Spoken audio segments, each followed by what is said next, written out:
Hello gentlemen! Well, did you see Terminator Dark Fate when it came out in cinemas? No? Well, based off the box office, that makes perfect sense. But for the few of you that did go and see it, I bet you didn't walk into the cinema saying to yourself, gee, I wonder what you would get if you took everything that didn't work about Terminator Genisys, the lack of originality of The Force Awakens, and the insulting of your own fanbase that Ghostbusters 2016 did, mix it all together with some clumsy and divisive political commentary that has destroyed many other things that have come before it, what would you get? Well, the answer is Terminator Dark Fate. And since subjecting yourself to this movie would be a waste of your hard-earned money, I've provided a way for you to laugh at how bad it is without it costing you a thing. Other than your time, I guess. And you know, really, when you think about it, time really is our most precious resource that any of us have. I mean, we may all think that we have the time to do the things that we want with our lives, but really, the only time that we have that's guaranteed is right now. You can't change yesterday, and you don't know what tomorrow will bring, so all you have is today. So don't waste it. Ask out that girl that you have a crush on. Quit that boring job that you hate. Walk into that jiu-jitsu class that you've been thinking about taking for ages, but never seem to do. Hug your parents and tell them that you love them. Live, damn it. Live! Because today is the only time you have. Life is precious, my friends, so don't waste it. I mean, unless you don't really have anything else to do, in which case, yes, watch this video here. Put me in window mode while you play Minecraft or whatever, and let me tell you about the horror that was Terminator Dark Fate. So the movie opens with the Sarah Connor therapy session from Terminator 2, where she's describing Judgment Day and the recurring dream she has. Only this time they accompany it with spooky music. Ooh! You know, Linda Hamilton's acting in this scene is so great, you don't really need to cheapen it by adding this C-grade horror movie music over the top of it. And then we cut to waves on a beach washing away a skull, and it slowly pans out to reveal a boneyard of skeletons. We see Terminators rising from the waves and start shooting, and it's actually really, really awesome. They should have just made this the opening. Sarah Connor's voiceover tells us this is the nightmarish future that has been prevented because of all the stuff that happened in the previous movies. We then see the skeleton beach suddenly change to now a nice, sunny, peaceful beach in the current day. And we see a young Sarah Connor enjoying this beach and going and chatting up some little Mexican girl. This is the hard-fought, peaceful future for humanity that our beloved characters worked so hard and sacrificed so much in order to give us. Well, forget about that, because now a backup Terminator walks in and he shoots John Connor dead right in front of his mother. Yes, John Connor, the savior of humanity, the linchpin of this entire franchise, the only reason it even exists from a story perspective, and he's now dead. It was really jarring. I mean, first of all, just seeing a kid getting killed on screen, but especially a kid that's a character that's really beloved that we love. But even in the midst of my horror, I couldn't help but wonder, shouldn't John Connor's initial knee-jerk reaction upon seeing Arnold Schwarzenegger walk in actually be to smile? I mean, the Terminator 2 Arnie became his friend, so wouldn't his first reaction actually be happiness, thinking that, hey, my friend survived, and then he quickly realized, wait, no, that can't actually be Uncle Bob, and then he gets shot. That would be a lot more powerful. It would kind of be more poetic, because John Connor, he was always the character, like at least in Terminator 2, that had a really big heart, and that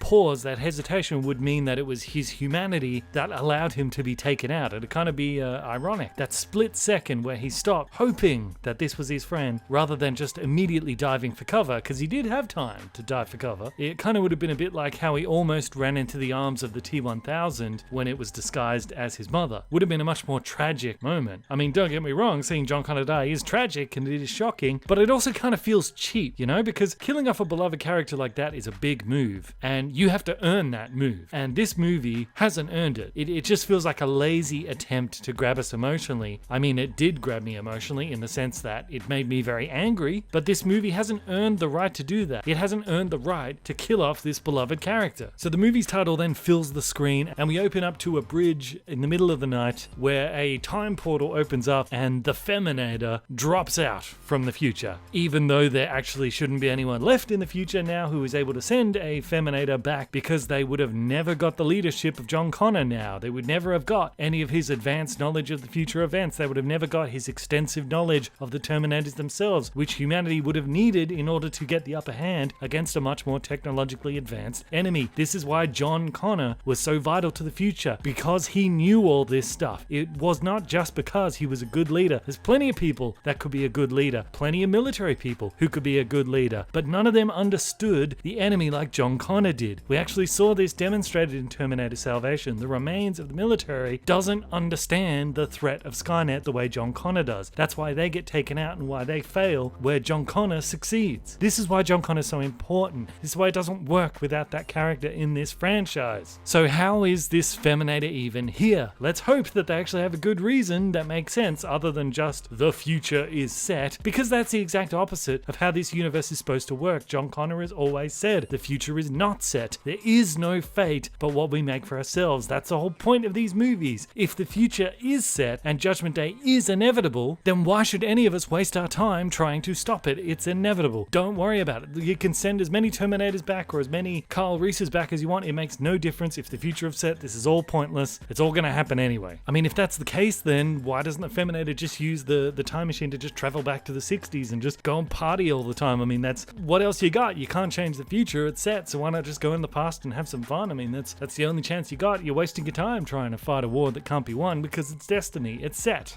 So we're not even 5 minutes into the movie yet, and we've already completely smashed the lore of the Terminator universe way more than Terminator Genisys ever did. Everybody used to get really upset about all the confusing timeline changes and everything for Terminator Genisys. I mean, in that, they just made it that a temporal nexus reset the timeline. But in this, I mean, they literally shoot John Connor in the face at the start of the movie. That's way more insulting. And now they've set up this paradigm where even if events in the past do change, the timeline just course corrects and the same stuff happens anyway, which makes this entire movie completely pointless from a narrative standpoint. In the original timeline, or at least the first 2 movies, there was a real point to this. We're trying to change the future. We're trying to prevent it from happening. You know, there were actual real stakes. Now, this is kind of like a Rick and Morty situation. Nothing really matters. Everything can be changed. Nothing matters. Nobody exists anywhere on purpose. So anyway, a couple that's making out under the bridge see the Feminator drop down, and they run over and they help her to her feet. And then the cops show up. Now, just put yourself in the cop's position here. You pull up and you see a barely conscious, naked woman being dragged through the streets by 2 people. Obviously, you would want to stop and find out what the hell's going on. So they do, and they immediately handcuff the guy and the girl that's dragging her along, as they should, because again, you don't know what this is. I mean,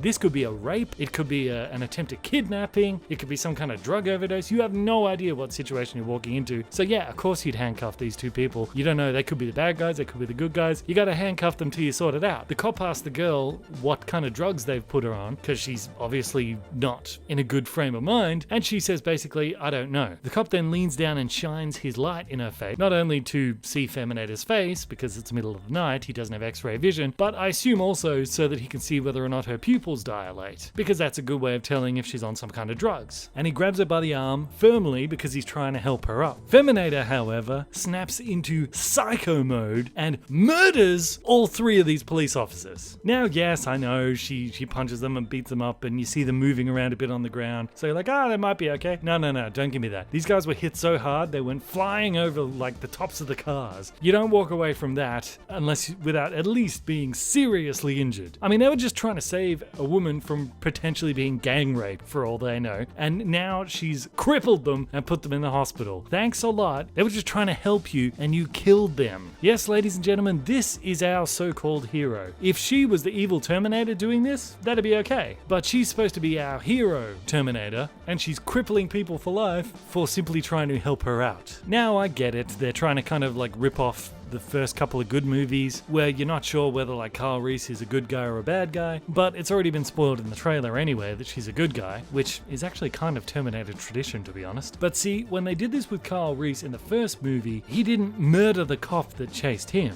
And in the second movie, the bikers that Arnie beat up, they were already bad dudes themselves, and they did attack him first. They even kind of left it ambiguous as to whether the cop that finds the T-1000 when he arrives is even alive or dead. He could have been stabbed through the stomach stomach, or he could have just been punched in the guts. Again, they cleverly left it ambiguous as to who is good and who is bad. This, however, is really not so ambiguous. Murdering 3 cops that pose no direct threat to you right off the bat is kind of a hard sell to turn around and then say she's a good guy later on. They do show her machine eye vision, whatever it is, kind of zero in on the gun on the cop's hip, and that's sort of like what triggers her to go insane. So perhaps the idea is that if her machine parts recognize a threat, it just automatically takes over, but obviously it's not calibrated very well if it considers a gun sitting in its holster on the hip of a police officer to be a threat. I mean, maybe if the cop was pointing the gun at her, then maybe, but this seems like a serious design flaw. I mean, sending a Feminator back with programming like this, she may be just as dangerous to the person that she's trying to protect as the actual Terminator is. Now the movie introduces us to Danny. Who is Danny? Well, remember Sarah Connor from the first movie? Pretty much exactly the same as that, only she's Mexican for extra diversity points. We also meet her father and her brother, who are just so happy and full of life that they are basically guaranteed to get killed horribly very soon. Next into the movie drops our evil Terminator, who is both a T-800 type skeleton with a T-1000 liquid metal form over the top of it. Similar to what happened in Terminator 3, only it doesn't have a future laser cannon hand, which is probably a good idea actually. Even in Terminator 3, they quickly had to remove that ability early, otherwise the movie would have just been over too soon. But the coolest thing about this new Terminator is it can separate into its 2 parts. Double the Terminator, which is an idea that has lots of potential, and I gotta say, in terms of good old action scenes, you'll see as we go along, the action scenes are actually really good and really well done, and they've actually really thought through, okay, what can be done when you have these 2 different abilities of a Terminator separating and doing different things. They really take full advantage of it, and I gotta say, hats off to them for that. But we'll cover them when we get to them. We then see this new Terminator, or as Angry Joe calls him, the T-1000.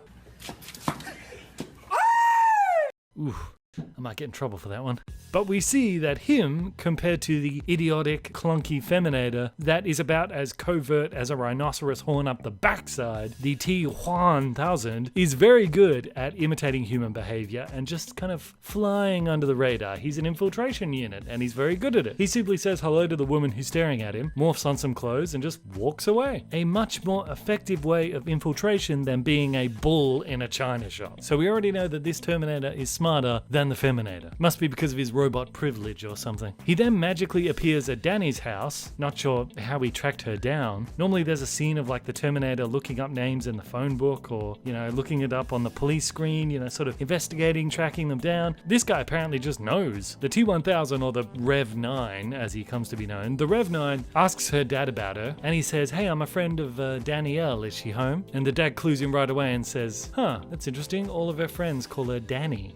Nah, I'm sure the dad will be fine. Well, Danny and her brother go to work at a factory, only to discover that their jobs are being taken by robots. And Danny's brother, he doesn't like this one bit. He's got a plum job in a Mexican car factory, and he doesn't like it being outsourced. Well, Danny's brother, didn't anybody tell you that these robots are simply doing the jobs that Mexicans don't want to do themselves? After all, we live in a globalized world now. You need to be able to compete in a marketplace against these robots that work for virtually nothing. I suspect that you're simply just robophobic, and that your objection has nothing to do with the importation of robotic workers hollowing out the Mexican middle class so that the 1% can continue to line their own pockets. No.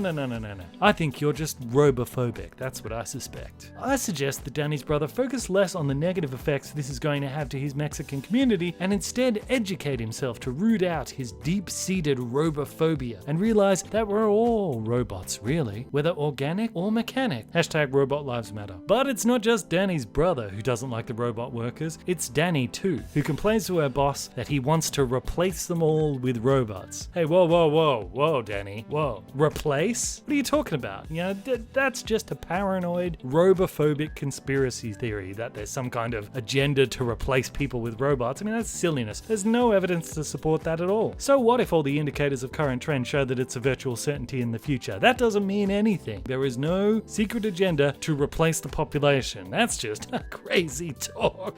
I know, because I googled it, and Google's a reliable source, am I right? What? What are you looking at me like that for?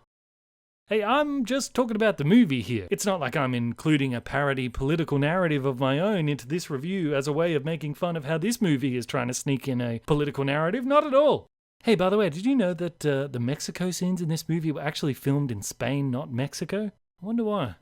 Anyway, back to the movie. So after Danny yells at her boss, and for some reason he doesn't fire her immediately on the spot, we see the Feminator infiltrating the factory by doing her usual routine of beating up innocent people who are just doing their jobs. And the Rev 9 infiltrates as well, disguised as Danny's father. And there is a brief moment where it shows him looking down at the security guard's gun. Just remember that moment, because it's gonna swing back in a minute. So the Rev 9 sees Danny walking towards him, and he does what some people have said looks like him manifesting a gun out of his liquid metal arm, which we know he should not be able to do. You can't form complex machines. Guns and explosives have chemicals, moving parts. It doesn't work that way.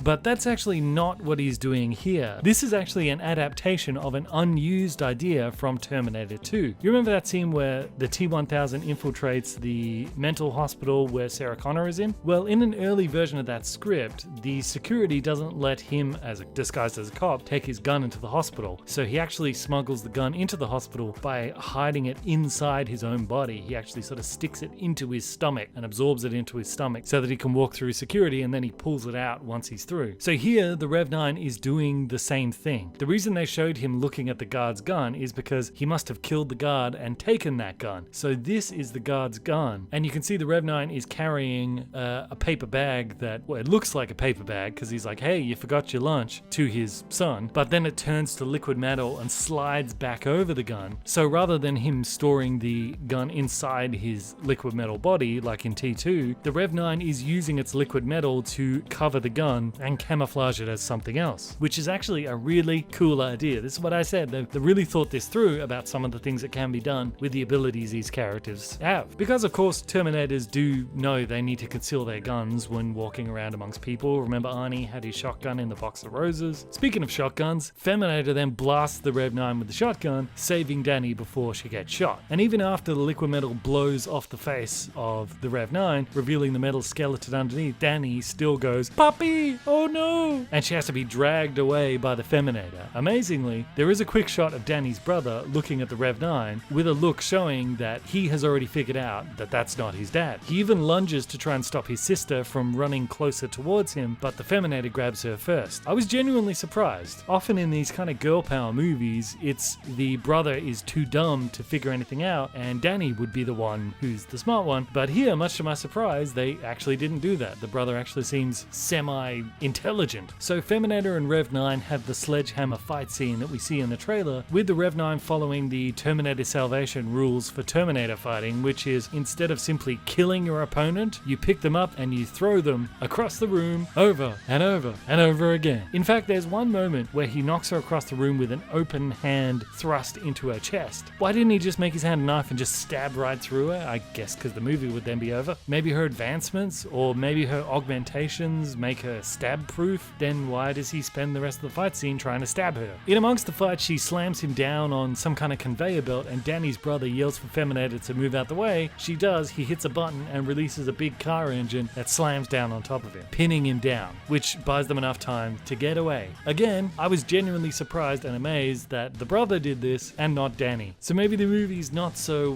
over-the-top girl powery as I thought. There's actually some male characters in this that have two brain cells to rub together. Maybe I was wrong about Tim Miller. Maybe he isn't a full-blown SJW. You know, people have been saying that this is like The Force Awakens in that it combines all the previous movies together and just kind of blends them up. But I'll tell you what, Danny has already been helped out more times than Ray, so I don't think you could say that Danny is a Mary Sue here, which is good. That's called character progression. When we first met Sarah Connor, she didn't know how to do anything, but by the end of the movie, she's a much more competent, together person. That's her arc. The movie then goes into a car chase scene, which again is pretty awesome, and it leads into the bridge scene that we again see in the trailer, because Tim Miller just loves doing action scenes up on a bridge. And the Rev 9 runs over so many innocent bystanders in the road.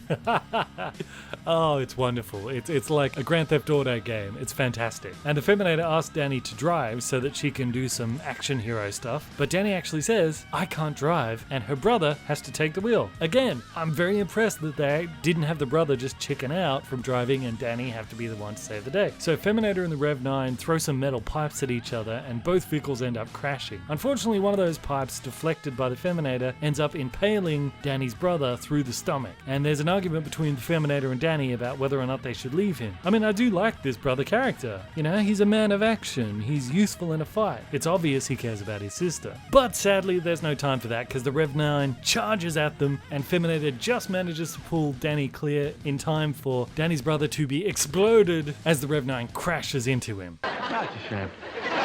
But he did get a good send-off because he said to the Terminator, "Take her, save her," you know, sort of accepting his fate, his dark fate, if you will.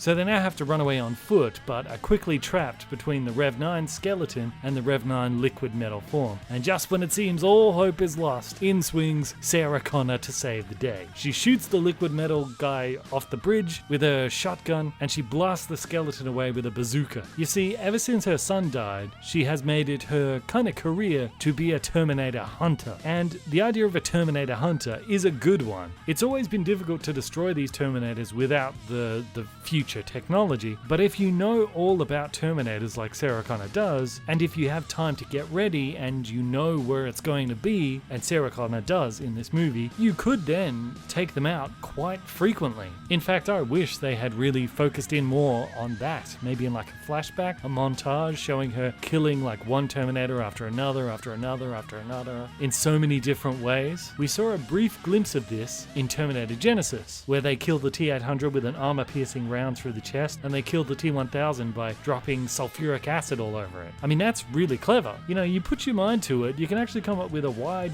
range of different ways that you could kill Terminators. You know, you could fry the T-800 circuits with an overload of electricity, you could trap the T-1000 in a big iron pot that it can't cut through and then heat it up and slowly melt him down. You could snag a T-800 by a big magnet and erase its CPU. Liquid metal, which is otherwise known as mercury, it used to be used in mining, so it reacts strangely around gold, so maybe you could use that. Maybe gold affects a T-1000 differently. You know, scientists have even succeeded in converting small amounts of liquid metal mercury into gold by using a nuclear reactor. So perhaps if you lured a T-1000 into a nuclear reactor, you could turn him to a solid gold statue. And then Sarah Connor would have no shortage of money as well. Maybe they could even make it that's how she's actually been paying for this lifestyle. Really, I would have preferred a movie just called Terminator Hunter, starring Linda Hamilton, just showing her obsessing over finding the T-800 that killed her son, and along the way, like hunting these, you know, living that life, hunting Terminators down, trying to find the one that killed her son. That'd make a much better movie than this. So after Sarah Connor tells the Terminator that she'll be back, she drops a grenade on the liquid metal Rev 9, presumably turning him into a puddle, then pulls out a shotgun and walks down the hill to finish it off. Now,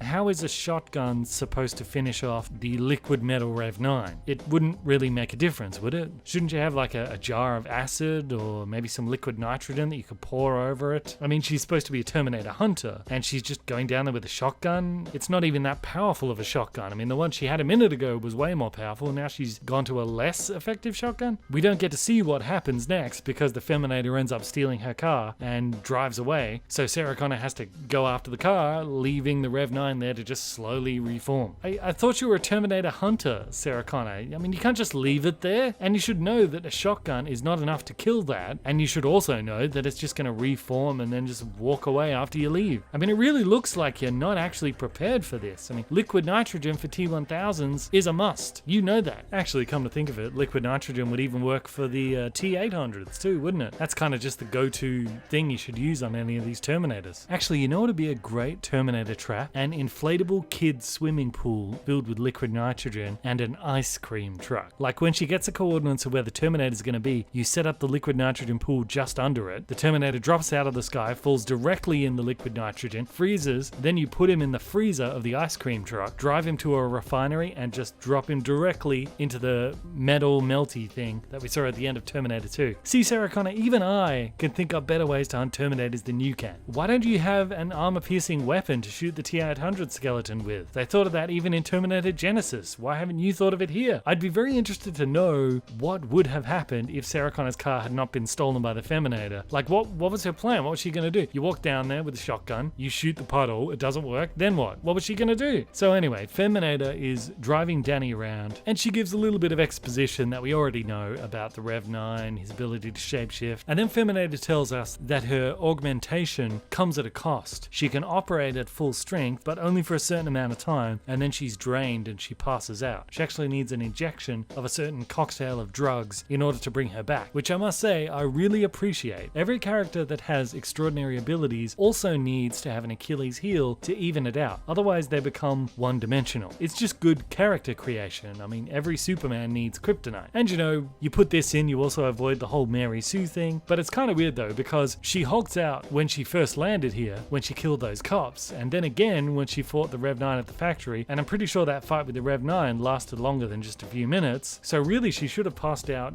during the preceding car chase after they were fighting in the factory, but she didn't. You know, I guess she only crashes when it's convenient to the script. So Feminator kind of passes out and can't drive anymore, and Danny decides to just walk off and go to the cops and tell them what happened, which any reasonable person in the situation probably would do. Feminator calls out after her though, and it reminds her of what happened in the police station massacre from the first movie, and Danny changes her mind. But now since Feminator can't drive, Danny says she'll figure it out, and she gets behind the wheel and somehow manages to figure out driving. Good character moment. This is her arc, you know, she's Little Miss Ordinary, doesn't really know how to do anything, but now she's like rising to the challenge. She's growing, becoming better. This is good. This is good. They stumble to a chemist to get the drugs that Feminator needs, and Feminator, you're not going to believe this, threatens the innocent pharmacist guy with a gun to get the drugs. You know, you could have just asked for his help. I mean, one of the pharmacists later helps Danny drag Feminator out to the car after she passes out because Danny isn't strong enough to lift her up by herself because Danny's so small. So they're obviously good-natured enough to want to help you when you're not waving a gun around. But, you know, these typical women, like a bull in a china shop, these women with all that testosterone, they don't know how to finesse a situation through using persuasion and subtle influence like your average male does. You know, with all our estrogen, we know how to do these things. But women, with their testosterone, they're just useless. Thanks, Tim Miller, for educating me about gender relations. You're so wise. Sarah Connor shows up, having magically somehow known exactly where they were going to be. How does she know they went to the chemist? I mean, she later smashes Danny's phone, saying that they can get tracked through the phone. I mean, is that how she found them? I don't recall her having any equipment to track phones. And how would she even know what phone number to track? She's never met Danny before. I mean, they did steal her car, so maybe her car is low-jacked, and that's how she found them, because the car has a tracking device. But wouldn't that also mean that the authorities could track Sarah Connor just as easily? And she already doesn't believe in carrying phones around for the exact same reason, so why would she have her car low-jacked then? So how did she know they were going to be here? I guess she just knows whatever the script needs her to know. So Sarah Connor takes Danny and Feminator, and they all go and haul up in a motel. And Sarah Connor explains a bit about how you can be tracked through cell phones nowadays, and that she puts her phone in a pack of potato chips because the foil stops the GPS from being tracked. What? I mean, firstly, wouldn't you just take the phone apart if you don't want it to be tracked? I mean, once the SIM card and the battery are out, it's off. It can't be tracked. And then you just put it back together when you want to use it. Putting it in a bag of potato chips is something that maybe an 8-year-old might try to do, but it's not really Sarah Connor's style. But Sarah mixes up a batch of drugs and injects them into Feminator, and Danny goes off into the bathroom to wash her dead brother's blood off her hands, which really seems like it's a moment that the movie should actually linger on for a bit. I mean, that's a powerful moment, her having to wash her brother's blood off her hands. I mean, let's soak that in a bit. Let's really feel the pain. I mean, we want to understand this girl. She's our main character, right? But back on the bridge, she cried for like half a second when he died, so that's all you need. Instead, let's jump into a Feminator drug-fueled dream sequence of a future that we know nothing about, populated by characters that we don't like, to stop an enemy who shouldn't even exist. We see future Feminator flying in a very advanced-looking ship, delivering an injured commander, gee, I wonder who that commander could be, to a base. They show up and thousands of tiny hoverballs float over them and then start raining down, exploding absolutely everything around them. Which, while it is not as cool as the classic Terminators shooting lasers while walking through hundreds of human skulls, I suppose it certainly is much more effective of a weapon for finding and killing humans, far less interesting for a movie, but certainly certainly more effective and practical in a war zone, I suppose. But wouldn't this kind of be game over for the human resistance? I mean, how do you actually compete against something like that? And the machines, rather than keeping up the bombardment, which seems to be working very well, they decide to switch to classic Terminators, or whatever these new ones are called. And they are pretty deadly. They, just like the Rev 9, have liquid metal and metal skeletons as well. But these ones sort of morph into like liquid metal tentacle type things. And I don't know why, but the laser guns that the humans have seem to be almost useless against these Terminators. Isn't the whole point of future weapons that it is more kind of even? I mean, they may as well just be shooting bullets at these things based off how it just bounces off them. I mean, look right here, they're taking multiple laser blasts head on and they're still charging in. Feminator gets charged and the Terminator lands on top of her for some reason, and then through the magic of a jump cut, she suddenly appears inside the base. And they said that she also managed to save the commander and get her inside the base. I mean, we see her being charged, facing certain death, and then all of a sudden she's inside. Any reason why they didn't show that? I mean, it's just kind of weird. The screen goes black and then she's being dragged inside. It seems to suggest that she was knocked out and that other soldiers brought her in, but they say that she saved the commander, so she must have been conscious through it all, so why didn't they show it? Were they trying to save money on CGI or something? And of course, Feminator, knowing that she's probably not going to be the same, she volunteers as tribute to become the Feminator that we now know in this movie. But you know, after seeing Computing Forever's video on this movie, it did really get me thinking about some of the world building and the practicality of this future war. And it's not just for this movie, it's for all the Terminator movies. Because if you really think about it, it does make a lot of sense. In a future like the one that the Terminator franchise presents, where 90% of humanity has been wiped out by a nuclear holocaust, you would imagine that one of the primary concerns of the Resistance would be repopulating the planet after humanity has been almost completely wiped out. Because defeating the machines doesn't mean anything if there's no next generation to carry on. So a young woman like the Feminator, who's at her peak fertility, isn't she too valuable to risk putting out on the front line? Don't you need young women like her to actually have babies? Otherwise there won't be any humans in the future. 90% of them are wiped out. I mean, you can let all the men get shot by the machines, but young women like her are too valuable to risk on the front lines. And yes, I do realize that this goes all the way back to the original Terminator movies, but it's still a valid point. One thing I will say about The Handmaiden's Tale is the world building and the backstory for that universe is really good. It does make sense that a sort of patriarchal society like that would spring up under the circumstances and the backstory that's presented in that universe. In that, the United States is torn apart after a series of civil wars and a nuclear strike, and the remaining population is hit with a fertility crisis where 9 out of 10 women cannot bear children anymore. So under those circumstances, it does make total sense and it is believable that if you're one of the few women that can bear children, the state at the time would say, hey, your womb now belongs to the state because it's so rare and the nation is facing extinction. So it makes sense that that's how they would act under those circumstances. But the future that the Terminator faces is actually a similar situation where humanity's facing extinction, except it's on a global scale, not just on a one country scale. So it doesn't fit in this world for them to have women who are that age out on the front lines. You know, who would have thought that the Terminator franchise and A Handmaiden's Tale would actually have anything in common? So after the Feminator volunteers to become an augmented super soldier, we have another jump cut teleporting us to the surgery room where she's being augmented. And then she wakes up back in the real world again with Sarah Connor pointing a gun at her, telling her to explain herself. Which from Sarah Connor's perspective does make sense. She doesn't know if she is human or if she's a Terminator. I mean, there's reason to not be sure from Sarah Connor's perspective. She does have all these machine parts in her. So Feminator snatches the gun and pins Sarah Connor against the wall. Apparently Feminator still hasn't figured out whether or not she can trust Sarah Connor, even though Sarah Connor saved their lives on the bridge earlier. I mean, seriously, if she wanted you dead, you would be dead right now. Danny's locked outside of the hotel room, wondering why the door is locked, so the Feminator lets her in. And keeping her gun aimed at Sarah Connor and holding Danny back from getting too close to her and standing in front of Danny. Seriously, Feminator, just think for a minute. If she wanted to kill Danny, she would have done it by now. Clearly, you don't need to worry about her. So Feminator fills Sarah Connor in on the fact that she's augmented and all this, and she tells Sarah Connor, which means I can rip your throat out if you get in my way. Yes, we get it, Feminator, you're big and strong, we know. Kinda weird that Sarah Connor had to save your life 2 times already now, once on the bridge and once again with giving you the injection. So while you're tough, you're obviously not that smart. Perhaps they should have augmented your brain a little bit to raise your IQ. Sarah Connor explains the plot of the first 2 movies and how this movie is supposed to squash itself into the law, basically erasing everything that happened after Terminator 2 and also making everything that happened in Terminator 2 irrelevant by killing John Connor with the backup Terminator, and replacing Skynet with Legion, but more on that a bit later. Feminator says that she doesn't need Sarah Connor's help and that it's her mission to protect Danny.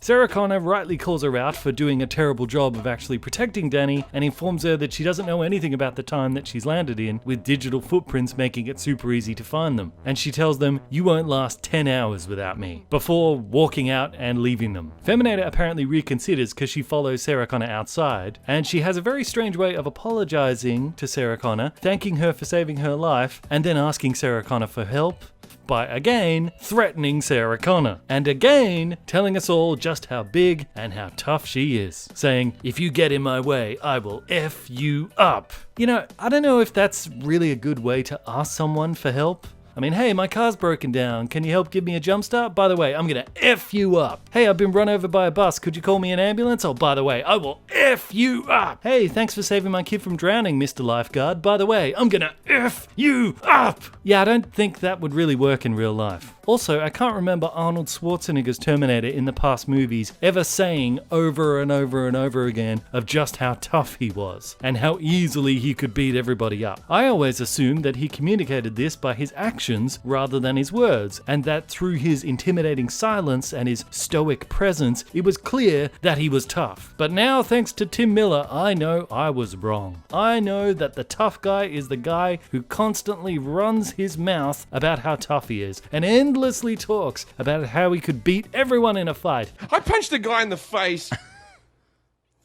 2 months ago, like bang in the face. When you, oh, hang on.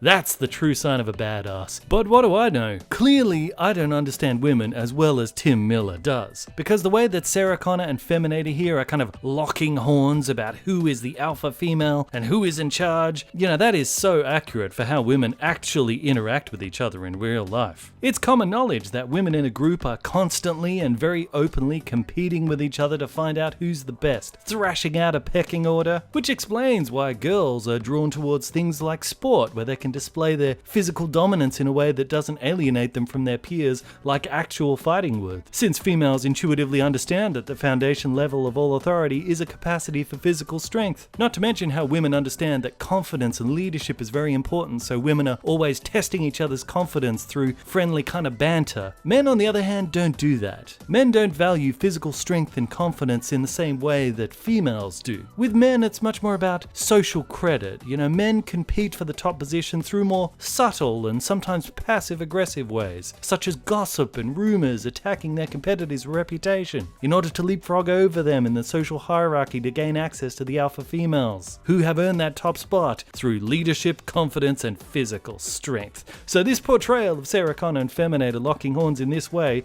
is totally accurate. Thank you, Tim Miller. Clearly, you really understand the difference between men and women. Anyway, so now we get a little bit of car exposition.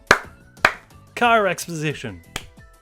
Feminator tells us that the new Terminators don't come from Skynet, but something called Legion. See, while Skynet was an AI designed to fly stealth bombers for the military, Legion is an AI designed for cyber warfare, which is pretty different from conventional warfare, but I guess it could still do what Skynet did in Terminator 3, trick the military into giving it control over all of the military. Since Terminator 3 is wiped from canon now, there is room for it, but it does raise the question that was raised in Terminator 3. If stopping Judgment Day from happening only causes it to happen again later in a different way, then what is the point of even bothering to prevent it? The future is set. There is fate, regardless of what you make for yourselves. That's what these movies are effectively saying now. Sarah Connor explains that she knew they would be on the bridge because she gets encrypted texts telling her where the Terminators are going to appear, even though neither the Rev 9 nor the Feminator actually arrived at the bridge. They simply ended up at the bridge randomly after a car chase, so I don't know how she knew they were going to be there, because wouldn't her coordinates have been back where the Feminator landed or back in the apartment block where the Rev 9 landed? So I don't know how she tracked them to the bridge, but apparently this Sarah Connor she's like a homing pigeon. She can just appear wherever she needs to.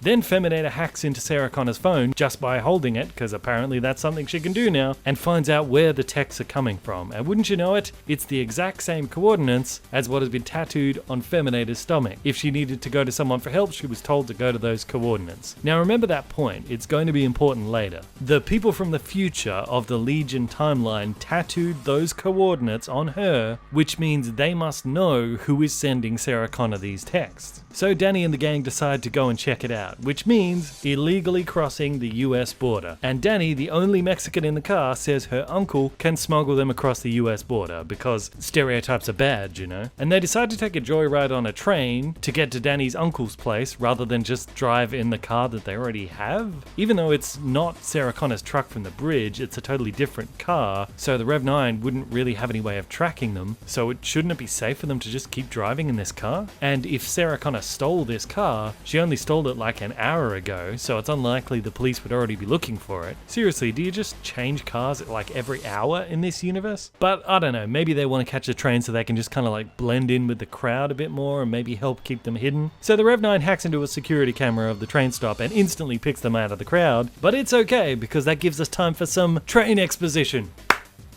Train exposition. You know, it's funny how the exposition in this movie is always spread out in chunks strategically over the course of the movie. It's almost like Danny only wants to know what's actually happening at times when it sort of suits the scriptwriters, you know, when there's a slow point. Only then does she actually ask some questions about what the hell's going on. Just saying, if this was me, I would have been asking all these questions back at the hotel room. But luckily for the pace of the scriptwriters, Danny is willing to wait for slow points in order to get these questions answered. Remember in the original Terminator how Carl Reese told Sarah Connor everything as soon as they got a quiet moment, because he knew that she would need to know exactly what's going on right from the bat? Well, I guess not anymore. So according to Feminator, Legion attacked a bit differently to how Skynet did. Day 1, Legion shut down all of the electronics, basically did a Y2K, if Y2K was an actual real thing. Then on day 2, humans launched nukes to destroy Legion with an EMP blast. How did they manage to launch nuclear weapons if Legion had already shut everything down? Wouldn't launching nukes be the very first thing that Legion will want to stop them from doing? I will give you credit though, trying to combat an out-of-control cyber attack with an EMP strike that fries the entire grid that Legion is using is actually a very good idea. After all, if no computers work, then there's no way that a cyber attack can continue. And just one nuke detonating high up in the atmosphere, the nuclear blast and radiation will not actually harm anything on the ground, but the EMP from just one nuke is enough to shut down all of the United States. So it seems to me that that would actually work. If there's an out-of-control AI ripping its way through the internet in America, one nuke, it's all gone. You go back to the Stone Age, but there's no way that Legion can do anything now. So why didn't it work? Did Legion save backups of itself on computers like over in China or something, so that it could survive the EMP blast in the US? Actually, then Legion would need to actually invade the US with Terminators, which might actually be why we saw them walking out of the ocean at the beginning. They walked underwater all the way from China. They do establish in this movie that these Terminators can actually function underwater perfectly well. So if Legion did escape the EMP by saving a backup of itself on the other side of the world, these Terminators were made in China and then they just walked across the ocean until they walked out in America and invaded, that would actually kind of line up, you know? Maybe this movie is secretly genius. Then again, maybe it isn't, because I still have many questions. I mean, why didn't Legion launch the nukes first the same way that Skynet did? It's clear that Legion wants to wipe out humanity completely, just the same as Skynet, so why wouldn't nukes be a better option than shutting down all technology? Why would you shut down all technology except the technology that the military can use to take you out? Seems a little silly. Feminator says that by day 3, the whole world was at war. Now, whether she means the whole world was at war with Legion, or whether she means that after the US got sent to the Stone Age with an EMP strike, all the human governments around the world all started fighting with each other, as well as with Legion fighting with everyone else, I think the second option would actually be quite likely. I mean, if America was going to disappear as like the world's police overnight, there would be a whole bunch of countries that would suddenly start attacking each other. They don't do it now because they know that the UN, which is basically the United States, considering 90% of the UN's funding comes from America, they wouldn't be able to keep anyone in line anymore, so it'd just turn into Lord of the Flies. North Korea would no doubt try to take the South. I mean, Russia would probably gobble up a lot of Eastern Europe. India and Pakistan would probably start going at it. I mean, Israel, without the US backing them up, would find itself surrounded by enemies on all sides. I mean, then Legion would be able to focus on just getting its foothold in the former US, while the rest of the world is constantly fighting itself, doing Legion's job for it. That's actually kind of smart. And since all the tech in the USA was shut down by the EMP strike, any fight back against Legion would need to use tech and weapons brought from overseas, like perhaps Western Europe? Wait a second. Weren't the soldiers that we see in the future flashback, a bunch of them had British accents, right? Maybe this Legion backstory is actually quite different from Skynet. Perhaps there is more that meets the eye with this. Resistance fighters seem to be a multinational coalition. The Terminator's walking up out of the sea. Perhaps this is secretly genius. Terminator goes on to explain that with all of the grid shut down and everyone fighting each other, things turned into basically the movie The Road. People started killing each other for what little food was left, and then when it seemed that the worst was almost over, that's when Legion started to hunt down survivors. So to summarize, this prospective future is very different from the Judgment Day future. There's no nuclear holocaust, there's no cities destroyed, there's no global extinction, more of a grid down situation in the US, while the rest of the war is mostly unaffected by Legion but is fighting with each other, while Legion tries to conquer the remains of the US from possibly a base offshore. So this is not really a matter of humanity fighting extinction, it's a matter of just one country fighting robots with the grid down, while the rest of the world is doing other stuff. Yeah, that doesn't quite seem as important as John Connor being the last hope of humanity's survival. In this Legion future scenario, humanity will survive Legion whether the US survives or not. And even if Legion does conquer the US and turn it into like a robot civilization or whatever, Legion would still have the whole of the rest of the world to deal with. Terminator says, I got lucky. Somebody found me. Somebody saved me. Gee, I wonder who that could be. And Sarah Connor finishes off the story by assuming that Danny is the mother of the future leader of the Resistance, and she is understandably cynical and bitter about it considering how this movie started, saying, fine, let somebody else be Mother Mary for a while. And Terminator responds in her usual fashion of threatening Sarah Connor and saying that she would beat her up again. Hey, what's that on the ground over there? Is that a broken record? They eventually arrive at Danny's uncle's place, who's the human trafficker guy. But don't worry, because the very first words out of his mouth is to tell us that he's one of the good human traffickers. He doesn't leave people to die out in the desert like others do. He's simply helping people to find a better life in America. Which I'm a little confused about, because based off the Mexico that I've seen in this movie, it seems like quite a nice place to live. Everybody has a job, the streets are nice and clean, people are friendly and hospitable, there's no sign of crime or the cartels at all. In fact, the only criminal in the whole country seems to be this uncle, and he's apparently one of the good criminals, so I don't know why you would want to leave such a wonderful place for a better life somewhere else. I don't know, movie, you seem a little confused about what you're trying to say here. But Danny's uncle is suspicious about why a couple of gringos would want to sneak across the border into the US. He suspects it may be because they have committed some kind of terrible crimes, and he apparently feels very strongly that people with criminal records should not be allowed to sneak across the border into the US unchecked. I mean, look at these gringos. They're clearly people that have a lot of problems, and they're bringing those problems with them. They could be bringing drugs, bringing guns, and some gringos I assume are good people, but Danny's uncle evidently doesn't think it's worth the risk. But then Terminator is like, hey look, I'm an enhanced super soldier, I'm gonna slice this fly in half with a knife. And the uncle's like, oh well, now all of my concerns are at rest, let's go. Meanwhile, the Rev 9 infiltrates a US Border Patrol office, and I'm not sure how he knew that they were actually heading for the US border. I mean, he did see them getting on a train that was heading north when he hacked into the grid earlier, but that doesn't necessarily mean they must be heading for the border. It just means they're heading north. Meh, I guess he knows whatever the script needs him to know. So he hacks into a military drone and he manages to spot Danny and the crew. Terminator with her advanced eyes can see the drone and of course takes a moment to remind everyone that she's a super soldier who's really awesome and can do all amazing stuff. The Rev 9 spots them with the drone and reports their location to the military, saying that they are dangerous cartel members, changing his voice to like a thick Texan accent to do so. Even though the three people that were in the drone room, none of them actually were from Texas. I mean, there was a Hispanic girl, an Asian guy, and a black guy. There was no Texans in that room, so none of them talk like like that? Wouldn't that kind of raise suspicions with people on the other end? That'd kind of be like if you got a phone call from Jackie Chan and you were like, Hey, Jackie. What? Jackie, is that you? Yeah! Well, your voice sounds a little different, but if you say so. Okay!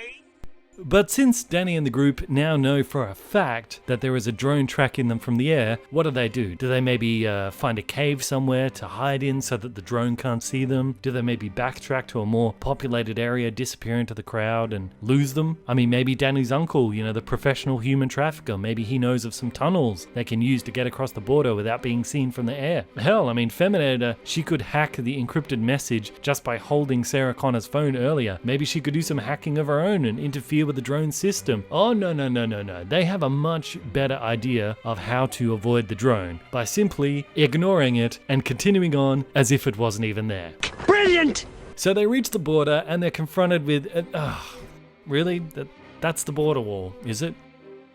Tim Miller, it's really annoying how you guys put all this political stuff in movies. Nobody really likes it. We watch movies because we want to forget about this stuff. It's like an escape. It's always annoying when you put this political stuff in movies, but if you are going to do it, at least jump in with both feet. I mean, you got all this Orange Man bad stuff in this, and you got a chance to actually show the border wall, and that's what the border wall looks like? I mean, come on, if you're going to go this route, why wouldn't you make it look like a big, intimidating wall, and maybe you could have, like, Feminator punch it down or something? I mean, if you're trying to capture, like, the commentary of the current year, the wall is kind of like one of the most important visuals to include. Leaving it out would be like making a movie of pirates without ever showing any ships. I mean, it's not even an impressive looking wall. I mean, that's all you got, movie? That's it? That's what all your chest thumping of how woke you are, that's what it's all about? You couldn't even put in a legit wall? You know what this movie is? This movie is like the cinematic equivalent of one of those fake martial artists. You know those guys who like pretend that they could smash bricks with their bare hands, even though we all know that the bricks are specially designed to break easily. We all know it's a show, but they still think that we're all going to be impressed by that. To be honest, I actually felt these bricks. These are real bricks. I mean,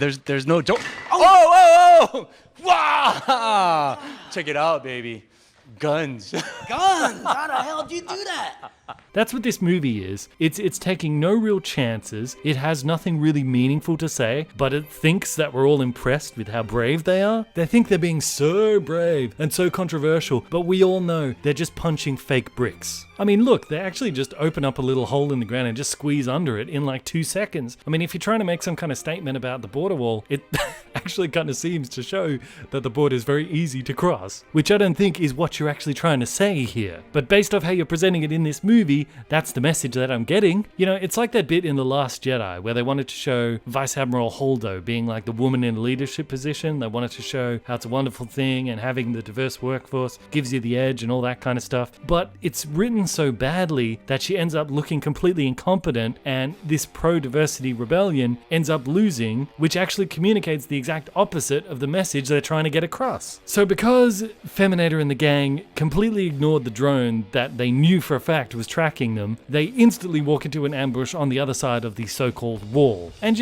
if the Feminator is able to detect the drone flying way up in the air, she could even detect earlier in the movie the Rev 9 about to crash a truck through a wall. It was on the other side of the building's wall and she could still sense it coming through. Why could she not detect like hundreds of military and border guys waiting for them on the other side of this little steel chain link fence, whatever it is? I guess her super soldier abilities only work when the script needs them to work. So it looks like they're all about to get shot because Feminator doesn't want to put down her gun. So Danny steps in and tells her to put her gun down because she's going to get them all killed. She does, and they get arrested. When all of a sudden the Rev 9 kamikazes the drone right on top of Danny's head. No doubt killing half of the Border Patrol officers in the process, but the Feminator gives Danny a little shove out of the way, and now she's completely fine. I mean, look at this thing. It hits them like dead center of where they're all standing. Apparently a military drone crashing directly into a bunch of Border Patrol officers, probably killing many of them, isn't that big of a deal, because in the very next scene, everyone is just put in a detention center for illegal immigrants, just like this is just business as usual. I mean, is drones crashing on people's heads a common occurrence for these Border Patrol officers? The Rev 9 said earlier that they were cartel members that were wanted by both Mexican Mexican and US officials. If I was arresting some dangerous cartel members and a huge explosion hits the very center of my group, I would probably assume that maybe some cartel guy is shooting a grenade launcher at us or something. I would definitely want some answers from the people that I've arrested, and I would definitely take them somewhere a little bit more secure than just a local detention center. But nope, they just throw them in with the local population like nothing even happened. It's a drone hitting you. Are you just gonna carry on like, whatever. So Danny is trying to talk her way out of the detention center by telling the guard that a Terminator is after her. Good thinking, Danny. I'm sure that's gonna work. They totally won't think that you're a nuthouse by talking about a killer robot being after you. Meanwhile, Feminator is in surgery because apparently all the shrapnel from the drone crash, when they find her syringe of chemicals in her back pocket. And the surgeon remarks to the guard, "Nice body search, fellas." Yes, it certainly is convenient for the plot that they decided not to do a body search on the Feminator so that they can have a chemical injection ready for her right when she needs it. Great writing, Tim Miller. So much better than actually coming up with a clever way for maybe them to smuggle it in. And the surgeons start to notice all of Feminator's augmentations. Outside, the Rev 9 infiltrates the detention center using his snazzy Texan accent, while Sarah Connor is somehow recognized by the guards and moved to a more secure area. Apparently, being a suspected cartel member doesn't really count, but blowing up Cyberdyne back in the 90s, ho, now we're gonna put you somewhere for the really dangerous people. So Feminator wakes up and beats up all of the guards and both of the surgeons who are actually treating her, because as we know, Feminator loves to brutalize people who pose no direct physical threat to her. And she goes off to find Danny, not before injecting herself with a chemical syringe that she snuck in. What a coincidence! She sees Rev 9 scanning for Danny through the crowd, and she pulls the fire alarm and opens all of the cages to create chaos that her and Danny can escape in. Sarah Connor also uses the fire alarm as a distraction to manage to fight her way out from the guards who are moving her. But the Rev 9 sees Danny and Feminator making a run for it, and he tries to get them through all of the swarm of people running around. And for some reason, he decides he needs to kill all of the guards on his way over there. A little strange. It's not like they would have tried to stop him. I mean, as far as they know, he's just another guard. Wouldn't they be more focused on trying to get all the detainees back? But because he starts stabbing all of the guards with his tentacles, they decide to tackle him. They probably would not have gone after him if he had just run straight after Danny. They just think he's trying to catch another detainee. But it is pretty cool seeing like all the guards, like 20 of them bunching up all around him, and then these liquid metal spikes like shooting out of him from all directions, flicking them off. He's kind of like a big echidna. So Feminator and Danny run out onto a helipad, which conveniently has a chopper just sitting right there for them. Sarah Connor engages her magical know where everyone is going to be at any given moment ability, and also appears on the helipad in exactly the right time. Feminator wants to abandon her and just take off, but Danny makes her wait for Sarah Connor to get on board by jumping out of the helicopter and taking a few shots at the Rev 9 with a handgun. Of course, these bullets don't even slow him down, but it does give Sarah Connor time to get in the helicopter, and they manage to escape just in time. I mean, it's nice that Danny is so determined to not leave Sarah Connor behind, but you can relax, Danny. Sarah Connor, she's a homing pigeon. You could drop her on the top of Mount Everest, and she's still going to magically appear to wherever you are. Feminator tells off Danny, saying that she's not allowed to risk her own life, that she's too valuable. And since she's basically repeating what Sarah Connor said to John Connor in Terminator 2, Sarah Connor agrees. Only that's not true anymore. Yeah, you can say that Danny's too important to risk her own life, but this movie's already thrown that logic out the window. I mean, John Connor died, the timeline simply shifted, and a new savior has just arose to take his place. So presumably if Danny dies, then someone else will just appear to take her place again. So it doesn't really matter all that much, because the future is set, because there is fate, regardless of what you make for yourselves. Though to be honest, that has been the case ever since Terminator 3. Back at the detention center, the Rev 9 asks some of the local cops if he could have a helicopter, and they evidently say, sure, here you go. I mean, these things cost like $3 million each and about $400 an hour to run, but yeah, we'll just hand it over to you because you have that snazzy Texan accent. We don't need to actually check your ID or your credentials or anything like that. We know this because next time we see him, he's flying the helicopter. So Feminator and the gang land their helicopter at where the secret coordinates were to find out who is the guy that Feminator told to go here if you need help, and also the guy who is sending Sarah Connor these text messages of the coordinates of where Terminators are going to pop out. Gee, I wonder who it could be. Who would have inside knowledge of how Terminators are able to time travel, who is connected specifically to Sarah Connor and also can be played by a significant enough actor to justify all of the build-up in this movie. You know who it is. It's Arnold. You know, Arnold Schwarzenegger is a fascinating character. And I don't mean any of the characters that he plays in movies, I'm talking about Arnold himself. He's a guy that read a magazine in a dentist waiting room as a young boy about Reg Park, who was a British bodybuilder who won the Mr. Universe contest and then went off to play a role as Hercules in a Hercules movie. And Arnold read that article and he said to himself, that's it. I'm going to follow that path exactly. I'm going to become a star and I'm going to make millions of dollars in America. And then, with an almost obsessive determination, Arnold did just that. Even when he was serving in the Austrian military, even after all of the military training that he went through, he would still spend about 4 hours every night weight training. He had to escape the base and hop a train across the border so that he could participate in his first bodybuilding competition. He didn't even have any trunks to wear. He had to talk another bodybuilder who had just come off stage into giving him his trunks to wear. And he went out and performed and he won the contest. Then of course he got caught trying to sneak back into the Austrian military base. But the guys in charge eventually decided that Arnie would be a good recruitment tool. So they decided to punish him by putting him to work in the kitchen where he could eat as much protein as he wanted. And they further punished him by building him a proper gym and ordering him to make use of it. So a year or so after that, where he had packed on multiple pounds of muscle through that training, he finally lands in Los Angeles and he decides, you know what, if I'm going to continue to work out as much as I did when I was in the army, I'm going to need a secure source of income. So he goes off and he gets involved in real estate and he actually becomes a millionaire off real estate before ever winning a single Mr. Olympia or starring in any kind of movie.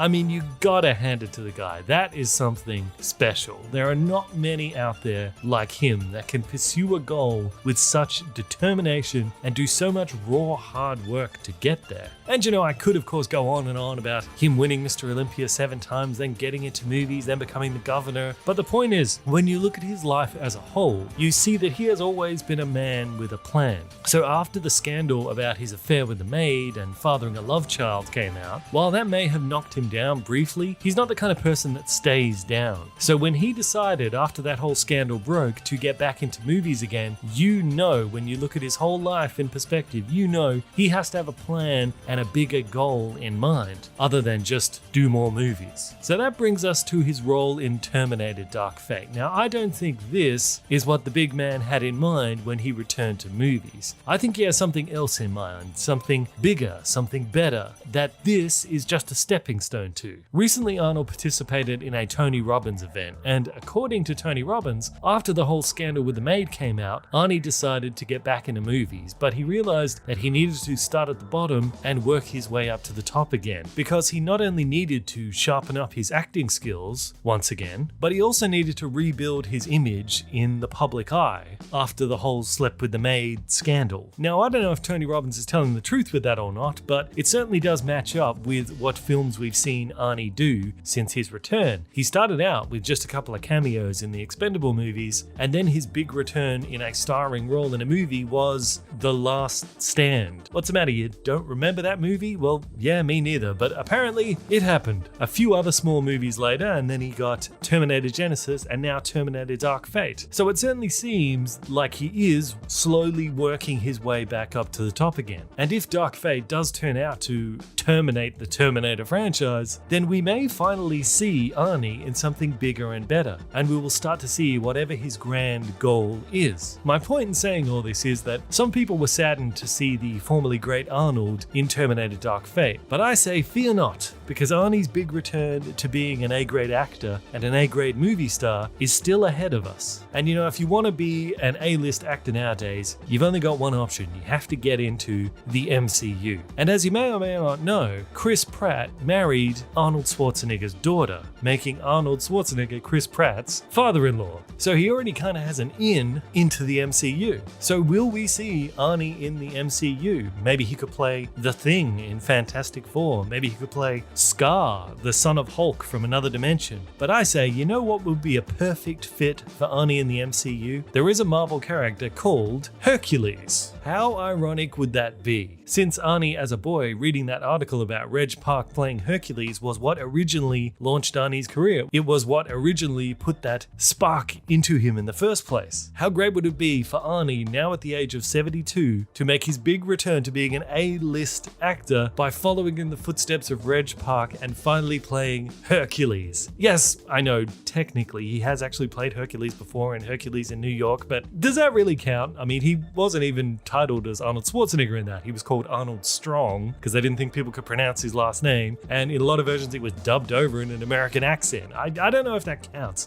I want to see him properly as Hercules. I think it will be so incredible, especially considering that the Hercules in the MCU is strong enough to take out both Hulk and Thor. That's pretty strong. Hercules has a big beard, which Arnie seems to be growing right now, and it would just be a sort of poetic wrap-up for like all of Arnie's career, like coming full circle back to him making his big return as Hercules in the MCU, fulfilling Reg Park's inspiration. If I were Arnie, that's what I'd be doing. I'd be getting Chris Pratt to suggest putting Hercules in the next Guardians of the Galaxy movie and casting Arnie to play Hercules. Who wouldn't want to see a Marvel Hercules movie set in the MCU starring Arnold Schwarzenegger? I think that'd be the best role for Arnie's return. Let's get this hashtag going. Hashtag Herculator. But enough of my fantasy casting of Arnold Schwarzenegger. Sarah Connor recognizes who he is and tries to shoot him, but of course the Feminator stops her. She explains that Arnie is the Terminator that killed her son John, but Feminator and Danny say that they need his help regardless. Although, if he is a machine, even if he is one from a deleted timeline, maybe you shouldn't trust him. I mean, you don't know what his programming is. He's an infiltration unit. This could be some elaborate con job for all you know. I mean, of course, we as the audience know that Arnie is not going to play an evil Terminator again, although that would be awesome if it happened. That would really be an actually good way of subverting our expectations. But, you know, we know as the audience he's not going to play a bad guy again. But these characters, they don't know that. With the information that they have, this is supposed to be a friend of the Resistance. Because remember, Feminator said that the coordinates where he lives at are the same ones that were tattooed on her stomach, where she was told to go there if she needs some help. Which means the future Resistance from her timeline knows about the existence of this Terminator from a different timeline who's living in the past. How do they even know about him if he's in the past? Did they send someone else back to talk to him? Did he go forward to talk to them? Are they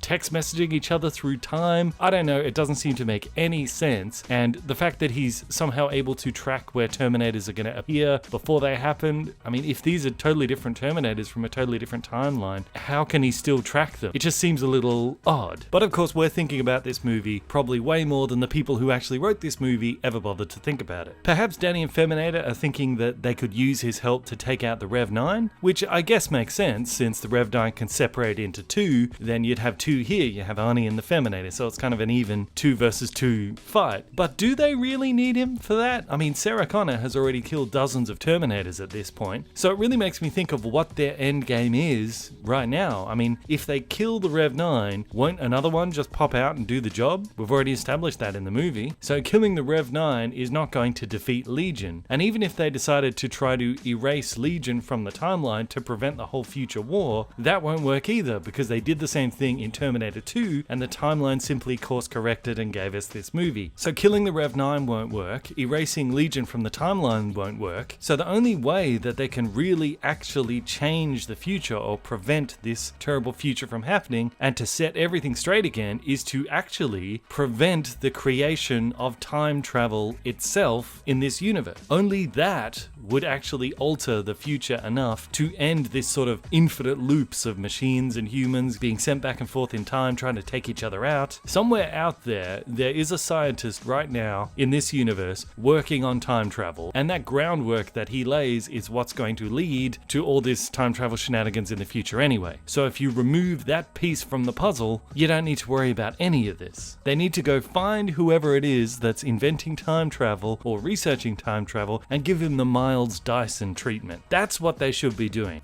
We have to terminate the creator of time travel.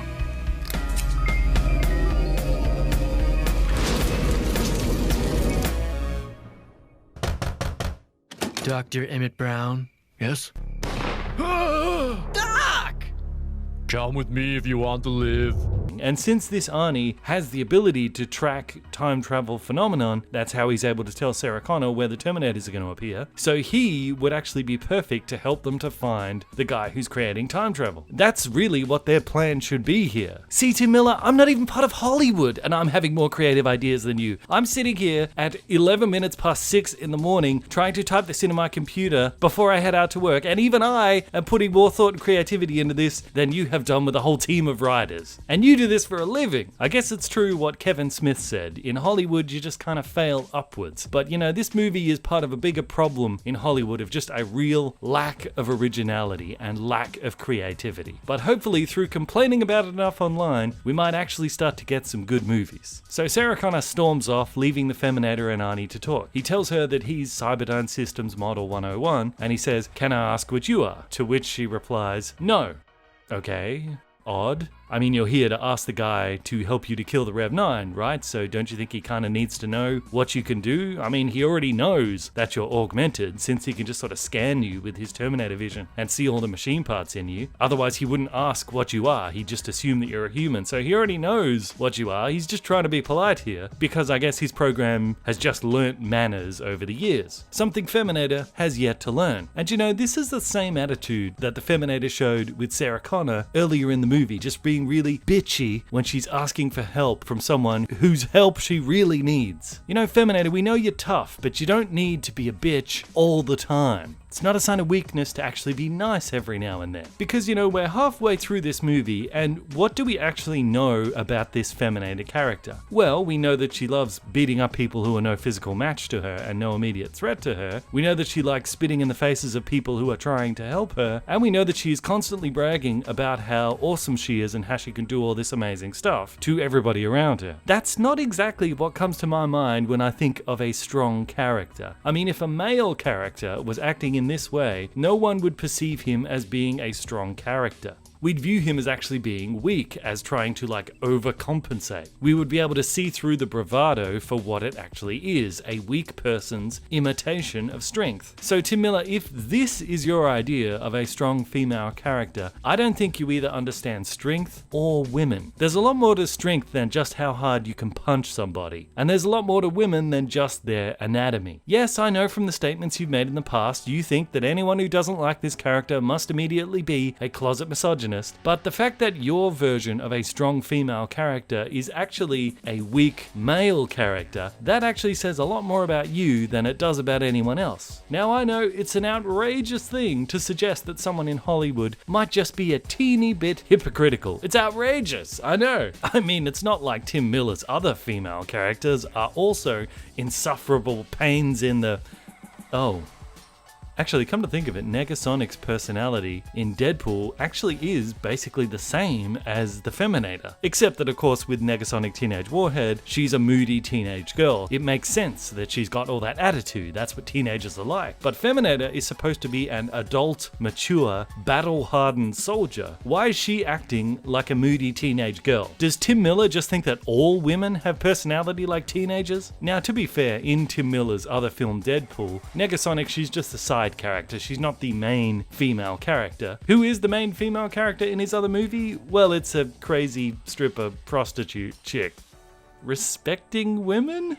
Tim Miller, do you know any normal women in real life? I mean, I know we only have 2 of your movies to go off here, but so far, it doesn't seem like you do. Sarah Connor isn't your character. That's James Cameron's character. And Danny, we don't really know much about her. Maybe we'll get to know her a bit more as the movie goes on, but we are still halfway through. Would be nice to have a little bit more information to go on. So Sarah Connor runs off in a huff, and Danny follows after her to check that she's okay. And Sarah Connor gives a really heartbreaking monologue about how she never kept a photo of her son John, because she thought that if she did keep a photo and the Terminators ever got it, they'd then know what he looked like. But now she's starting to forget his face. This is a really good scene, and it actually does capture Sarah Connor's torn personality very well. On the one hand, the hardened, militaristic Sarah Connor that we saw in Terminator 2, she knew not to keep a photo of John for tactical reasons and to protect him. But deep inside, the Sarah Connor of the first Terminator movie is still in there. And while the tactical brain of Sarah Connor condemns her for her failure to protect her son, the mother's heart that's inside her is also condemning her for her failure to love her son while he was still alive. It really makes you feel bad for her and want to see her find some type of closure and redemption, or at the very least some revenge maybe. Danny has a moment where she holds her hand and whispers, "I'm sorry." It's really nice to see that amongst all of these so-called strong female characters, that Danny actually has some compassion and some care for those around her, which is a traditionally female's role. So it's nice that the film hasn't completely flushed away all of the positive female traits down the toilet just for the sake of adding this false strength. Back in the house, Arnie is asking Feminator why Danny is being targeted, and of course she again refuses to answer. But thankfully she manages to drop the whole "I'm so tough" masquerade just long enough to get a little bit of plot. She shows Arnie the coordinates of his house that's tattooed on her stomach. Arnie actually looks surprised at this and asks who gave that to her, but they're interrupted by Danny and Sarah Connor walking in before she can answer, which, let's be honest, she probably wouldn't answer him anyway. But will we ever find out how the Resistance people in the future know about Arnie from this deleted timeline? My guess would probably be no. Arnie explains that after his mission to kill John Connor was complete, he was a machine left without a purpose anymore. An advanced infiltration robot with a powerful learning computer for a brain, now forced to find its own reason for living, which is a fascinating concept. How would an advanced machine with no conscience choose its path? Well, since it's an advanced infiltration machine, its programming causing it to blend into human society and to mimic human behavior, that would still all be operating, but with no clear mission objective. So what would it do? Arnie explains that he basically adopted a woman and her child, and caring for that family gave him a purpose. He also says that the woman's husband was beating her and tried to kill her son. Presumably the Terminator made a choice to intervene and save them, going from the killing machine to the dad machine, just like the Terminator from Terminator 2. However, this raises a few questions. Why would a Terminator with no conscience even care? True, Arnie says that he did develop the equivalent of a conscience over time, but that came later after a long period of time caring for this adopted family. So why did he intervene when human life meant nothing to him? We can only speculate. I mean, perhaps the father was drunk and he was wielding a gun around and he accidentally pointed the gun at Arnie, which would have caused him to see the man as a threat and then to act and take that threat out. Perhaps inadvertently saving the woman and child, but maybe they then latched onto him for protection and it just sort of developed from there. Like I say, we can only speculate, but answering these questions I find actually far more interesting than the story that we get in this movie. How does a machine develop a conscience? Really, that should have been what the movie was about. It should have been about paralleling the life course of Sarah Connor after the death of her son and this Terminator after completing his mission. We'd sort of see a reversal of positions. The Terminator becomes more human, Sarah Connor becomes more machine-like, more like a Terminator, and then they meet again at the end of the movie. That would have been a great movie, and it would have starred two characters that we really, really like. But, you know, we can't review the movie we wish we got, we can only review the movie that we have got. And this Terminator becoming a dad raises, again, more questions. No doubt they must know that he's not human, or at least not normal. Arnie says that he met her only a few months after he killed John. If it were maybe a few years later, perhaps his learning computer would have been more advanced so that he could pass as human more easily, but a few months? They address this question a little bit later, but even so, surely they must know he is a machine but kinda be okay with it, which would make it even more interesting that he has a family. Really, I just wish the movie had been about that. But to be honest though, I don't know if this is what would really happen with a rogue Terminator. I think more likely a rogue Terminator would look around, would see how disorganized humans are, and decide to make the place more efficient and machine-like, eventually resulting in Skynet's creation, altering the timeline again. Or perhaps the Terminator would see humans forming families and reproducing, so decide to do just that in order to blend in, but not by adopting a human family, but by building a Terminator family. Sarah Connor makes a passing remark about, "Are your wife and kids Terminators too?" Perhaps that could have been a way they could go with the franchise. Then we would have had a third faction at play. You'd have the human resistance on one side, you'd have the machines on the other, but then you'd have Arnie's sort of faction, which is machines, but they're kind of doing their own thing. Machines that could temporarily ally with humans, or maybe even ally with machines at certain moments, would have been a lot more interesting, but it seems to be the law in these Terminator movies now that the Arnie Terminators always have to be good guys, and they always have to be dads. Arnie goes on to say that in raising his adopted son, he slowly began to understand what he had taken from Sarah Connor. So he decided to send her the text coordinates of where Terminators would arrive in order to give her a purpose. Sarah Connor, of course, doesn't like this, and she shoots him in the chest with a handgun. Of course, this does absolutely nothing to him, and you know, I've really always kind of wondered why they bother with handguns against Terminators in these movies. I remember when I was a kid seeing Sarah Connor shooting the T-1000 with a handgun when he was running after their car when they were escaping from the mental hospital, and I'm thinking to myself, why is she even bothering? It doesn't even slow him down. The shotgun blast slows him down because it makes him stumble off his running stride, so that's useful, but what's the point of using a handgun? And they just keep doing it. In movie after movie, people keep shooting Terminators with handguns. Wouldn't that actually be more dangerous to the humans standing around?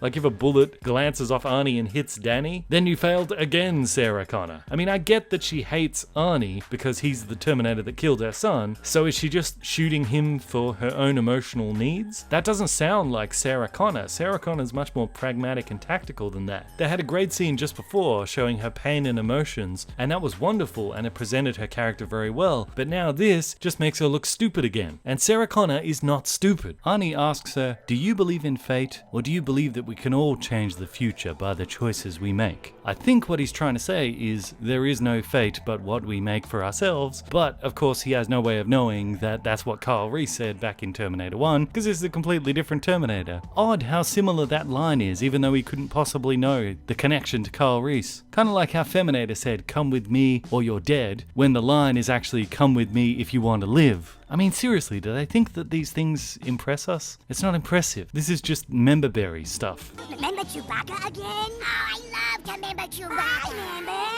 I remember. But Arnie says that now that he has freedom of will, he is choosing to protect Danny. But I still don't understand why. He has developed the equivalent to a conscience in understanding the value of human life. That's why he's trying to make amends for killing John Connor. But the fact that he is a machine now that is basically a fully fledged individual with his own thoughts and will, doesn't that also prove that there is value in robotic life as well? He of all people should believe that because he is living proof of it. He tells Sarah Connor, you destroyed Skynet, you set me free. Well, right there, shouldn't that be this Terminator's new goal? Not to help kill the Legion Terminators, but instead to try to set those Terminators free just as he was. Again, I'd much rather see a movie of that, an aged Arnie Terminator and his private war to free artificial life from the tyrannical control of the Legion AI. So each Terminator would be free to be able to choose its own path as he was. We then get a bit more details about Arnie as a family man. Firstly, he's patting a dog, which is kind of incredible because dogs in these movies have always barked at Terminators. I always assume this is because the dogs can tell these are not real humans. Perhaps they can smell the machine underneath, or perhaps it's sort of a deeper animal instinct in knowing that this is not a real living thing. But now the dog is completely cool with him, and you know it can't be because he smells any different because he's still a machine under there, so it has to be the deeper animal instinct that he basically is a fully sentient life form now, and the dog is able to sense that. That is huge. It proves that these machines have the potential to be effectively the same as humans in every emotional, psychological, and even spiritual sense, while at the same time being physically and mentally vastly superior to us in every way. So yeah, we damn well better actually kill off all these Terminators because there is no way we could possibly compete with them. I mean, just imagine what a civilization filled with these type of Terminators would be like if it were allowed to develop. Just think of the advantages that they would have over us. They don't need to sleep, they don't need to eat, they don't get tired, they can live for hundreds of years, and then could conceivably Presumably, if they're in a civilization, when their power source runs out, they could just buy a new one, swap it out, and just keep on going. If they get a damaged part, they could just replace it. You know, a Terminator like this living in a Terminator civilization would effectively be immortal. How easy would it be for them to do something like space travel? They don't even need to breathe. I mean, you could just throw Terminators into space at other planets, and that's how they could colonize other planets. This just changes everything. It's no contest. They are so superior to us in every way. They would overtake us so fast that we would be nothing more than a skid mark on the underpants of the universe. It really does change everything. Arnie confirms that his family doesn't know that he is a Terminator, leading to Sarah Connor asking the obvious question, hasn't she noticed that you weigh 400 pounds and that you never sleep? And I would also add to that, she also hasn't noticed that you don't breathe, you don't eat, you don't drink, you don't go to the toilet, you don't sweat when it gets hot, you don't get sick, you've never had a cold magnet stick to you, that your genitals don't work. After living with you for 20 years, she's never noticed any of those things. It's just simply not believable. It would have been more interesting if she and her son had figured out that he's a machine, but they still love him and accept him as the husband and the father of the family. That'd be much more interesting. But Arnie just responds, our relationship is not physical. She appreciates that I change diapers without complaint, that I'm a good lister, and that I'm extremely funny. Which is a funny line, hearing him say that in his complete monotone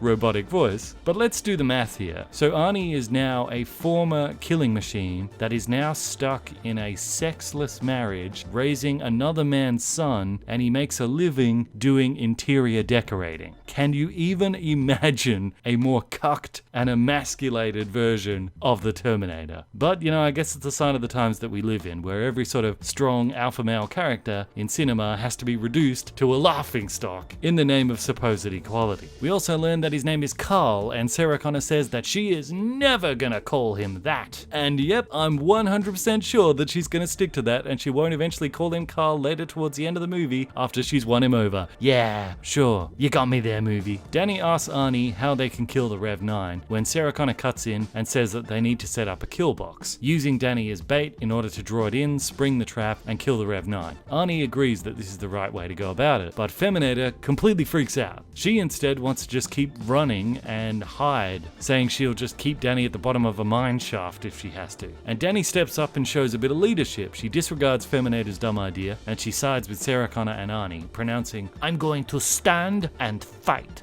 And I assume this is supposed to be like the first time that we see the seed sprouting in Danny of her future leadership potential. And you know, it's an okay moment, I suppose. It's fine. It's still kind of a dumb and short-term plan, since she doesn't seem to think about more of a long-term strategy of how you're going to defeat Legion in the long run. But, you know, at least they now have something. When we met her, she couldn't even drive a car. Now she's planning to take down a Terminator. That is what we used to call a character arc. So I guess credit where credit is due. They go to Arnie's secret stockpile of weapons to arm up, and he says that even without a rogue AI that was trying to kill off humanity, there's still a high chance that human society will sooner or later turn to barbarism. So just to be safe, he wants to have these guns to defend his family. Oh, for heaven's sakes, Arnold, don't you know that gun ownership is just a relic from a dead time? I mean, there are no saber-toothed tigers roaming around now. You don't need a weapon. And as for human civilization collapsing into a Mad Max-style barbarian world, well, that just seems like a paranoid conspiracy theory to me. Don't you know it's the current year? Perhaps if you were a little bit more tolerant and understanding of the Rev 9, then he might not be so inclined to lash out, and we could all just live together in peace and harmony. I suggest that you get rid of those guns and instead arm yourself up with love. You'll find that it's the most effective weapon of all.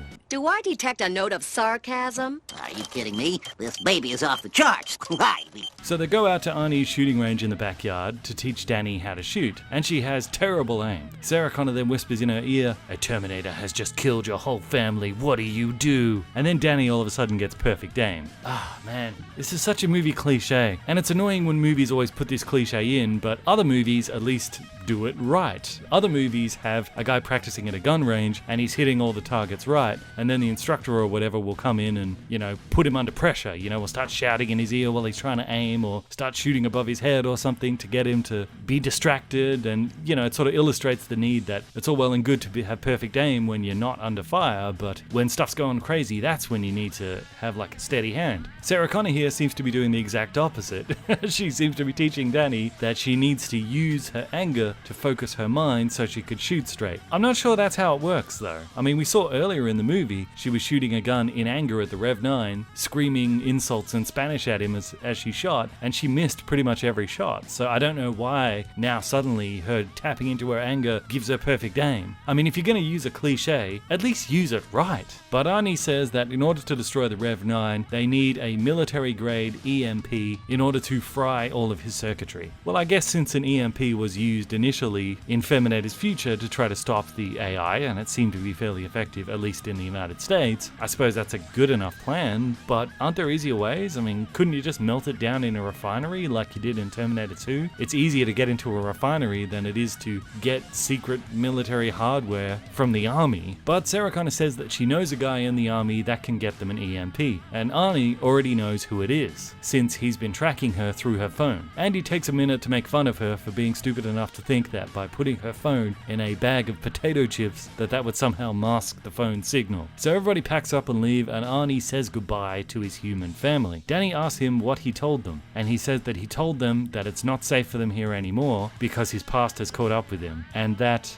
he won't be back. Which I have to say, hearing him say that was a bit of a gut punch. It seems like Arnie is telling all of us this will be the last time that he ever plays this role, and that is sad. Not only that him playing this role is over, but also that it had to end on such a low point. The worst Terminator movie in decades. But Danny has an interesting moment where she asks him if he loves his family, and even offers him a little bit of comfort. It shows that unlike Sarah Connor, who hates the machines, Danny doesn't have the same kind of hatred, even though it was a machine that killed her father and her brother earlier in the movie. So it's an interesting character to have as the leader of the human resistance against the machines. If they were to go the route of there being maybe a third faction of machines, kind of like Arnie, where they're machines but they're broken free from the control of the AI and they're kind of choosing to do their own thing. So you could have like humans, machines, and then this third group, which is like this version of Arnie. It'd be good for that to happen with a human resistance under Danny, because she seems to be kind of okay with that. But of course that's not going to happen because there's not going to be any sequel to this movie. Arnie tells her that he doesn't love his family like a human can, and that for many years he thought that that was his advantage, but it's not. This is rather a cryptic response, and I'm not too sure what the writers are meaning in him saying this, because he has just had to say goodbye to his family, but since he can't love them like a human can, he isn't experiencing the kind of heartbreak that a human would, which I guess in this case actually is an advantage. So perhaps what they mean is that because he can't love his family like a human can, that he is at a disadvantage because he doesn't have a larger motivation, a larger reason for living. But again, I don't think that applies to this situation, since he is a machine. And as he himself said just a scene or two ago, a machine needs a purpose. Caring for this family was his purpose. Now he's able to say goodbye to that family and just switch to his new purpose of protecting Danny. So either way, he still kind of has an advantage by not feeling love for his family. So what did he mean when he said it's not an advantage? I'm not sure if the writers really know what he meant either. Probably they just thought, hey, this sounds nice, let's just throw it in the movie without thinking about it. Sarah Connor tells Arnie that when this is all over, she's still going to kill him. And again, I totally don't expect her to have a change of heart before the end of the movie. Just like she said she's never going to call him Carl, she's also definitely going to kill him when this movie's over. But you know what does make me think though, is after she says this to Arnie, Arnie simply replies, I understand. So he expected that she would want to kill him, since he did kill her son all those years ago. So maybe part of the reason that Arnie has kept Sarah Connor on the hook for all these years is so that she can kill him if he decides that he doesn't want to live anymore. Because Terminators can't self-terminate.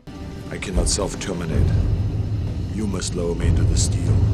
So if he reached a point that he didn't want to live anymore, he would need to get someone else to kill him for him. Is Sarah Connor this Terminator's method of committing suicide? If so, that would really add a few extra layers of depth to this story. Just imagine how different this scene would go if it went like this.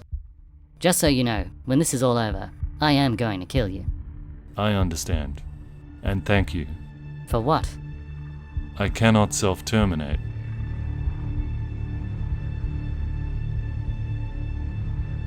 Doesn't that just add much more to it? Then perhaps that's the reason why he thinks an inability to love is a disadvantage, because if he cannot feel love for his family, no matter how much he would like to, no matter how much he learns and grows as an individual, he cannot feel love. And if he can't grow past that point, he would rather just be decommissioned, aka dead. That's actually a really sad thought. And again, I'm probably reading way more into this than they ever actually intended, but hey, I can imagine these things to try to make the story a bit more engaging, right? There's no rule saying I can't do that. So they leave and they meet up with Sarah Connor's military contact in some random warehouse, who's going to give them the EMP. Before he arrives, Feminator notices that Sarah Connor is a bit more agitated than she usually is. And when this dude shows up, he really seems to hate Sarah Connor. And as many people have pointed out, it would have been so perfect for this character to actually be the grown-up Danny Dyson from Terminator 2. It would fit perfectly. It would explain how Sarah Connor knows him. It would explain why he hates her so much. It would explain why Sarah Connor was nervous before meeting him, since Danny Dyson saw her at her worst moment. And no doubt he does blame her for the death of his father. But he would also know the truth about the Terminators and the threat that was stopped. No doubt his mother would have explained to him what happened after he left the room, and she would have told him all about Judgment Day and everything that she was told. And as this guy says when he hands the EMP over to Sarah Connor, he says, "I don't commit treason for just anybody." It would explain that as well, why he is willing to hand over military tech to her, because he would know she is a Terminator hunter and that it is worth giving her this stuff, because the threat they're up against is significant enough to justify treason. Danny Dyson would even have recognized the Arnold Terminator, which could have been a really great scene as well. But instead, he is Air Force Intelligence Officer Arnold Bingham, whoever that is. Why not just make him Danny Dyson? I mean, come on, movie. Try a little bit, will ya? You're doing good with all the action scenes, but just try a little harder with the actual story and the characters. You got the ingredients right there.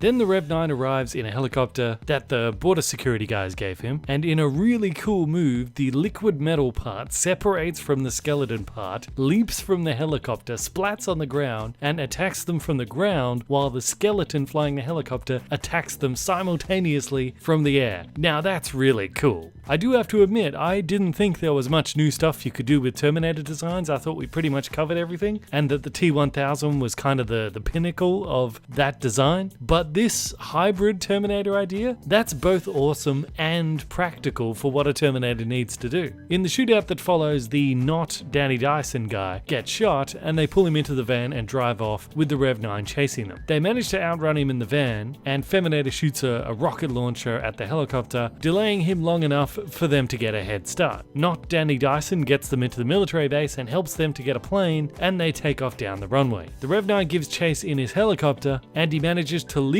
from the wreckage of his helicopter as it crashes into the plane. Since Feminator is flying the plane, Arnie is the one who tackles him, and the Rev 9 has a moment where he scans Arnie and sees that he is a Terminator, but he doesn't recognize the design since he's not from the Legion timeline, before getting knocked out of the plane by the van being rolled onto him. He lands on top of a barn on a farm way out in the middle of nowhere where there's a bunch of rednecks having a barbecue, and he strolls off Terminator style unharmed, much to the slack-jawed amazement of the onlookers. So just remember where he landed. This is in the middle of nowhere. Arnie and the gang find out that the EMP was damaged in the gunfight that they just went through, so now it's completely useless. Arnie says that without the EMP, they have only a 12% chance of success. Again, can't you just melt him down in a refinery? I'm sure Arnie could rig up an old-fashioned James Bond style trap where you push a button and a trapdoor opens and he just falls into the molten steel. Even if he does see the trap, like Feminator or Arnie could just tackle him and just dive into the metal with him, sacrificing themselves to kill the bad guy, which always happens in these movies. And this is roughly what Danny says, that they should stick to the plan of setting up a kill box to take out the Terminator. They just need to find a new method of killing him. This is where Sarah Connor should jump in, since this is her whole speciality. This is her thing they've established in this movie. She's an encyclopedia of knowledge about how to destroy Terminators. But for some reason, she just sits there silently saying nothing. Why? Because it's time for a bit of plain exposition.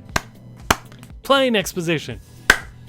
Feminator reveals that Danny is the one who saved Feminator as a kid. Kind of weird that she kept that secret all the way up until now. I mean, we all kind of already figured that out as the audience. And we are treated to a flashback of a group of scavengers threatening the kid Feminator to get her to hand over like a can of food that she has. When the 5'1", 120-pound Danny struts in and beats up all the scavengers, many of whom are twice her size. Now, I know this point has been done to death, but I just have to say, if you want to have a scene in a movie where a woman beats up a man who's twice her size, can you have that scene? Absolutely you can. And are there situations in real life, under specific circumstances, where a woman can defeat a much larger, much stronger man? Yes, absolutely there is. We know there's jiu-jitsu, there's all this kinds of stuff going on, but it needs to be under the right circumstances. So if you want to have Danny doing something like this, you need to write the scene well. There's a fight scene in the recent Lara Croft movie where she has to fight a man, and because he's much stronger, he's like throwing her around like a ragdoll. She wins that fight, not by just out-muscling him and turning it into a boxing match. She uses the environment, she uses her brain, she outsmarts him. Yeah, she does what she has to do, and she gets the job done, and it's believable too. So movies, can we just stop with this thing of like a female character walks in, throws a couple of jabs at a guy, and he just goes flying across the room? Unless we're talking about like Wonder Woman or somebody.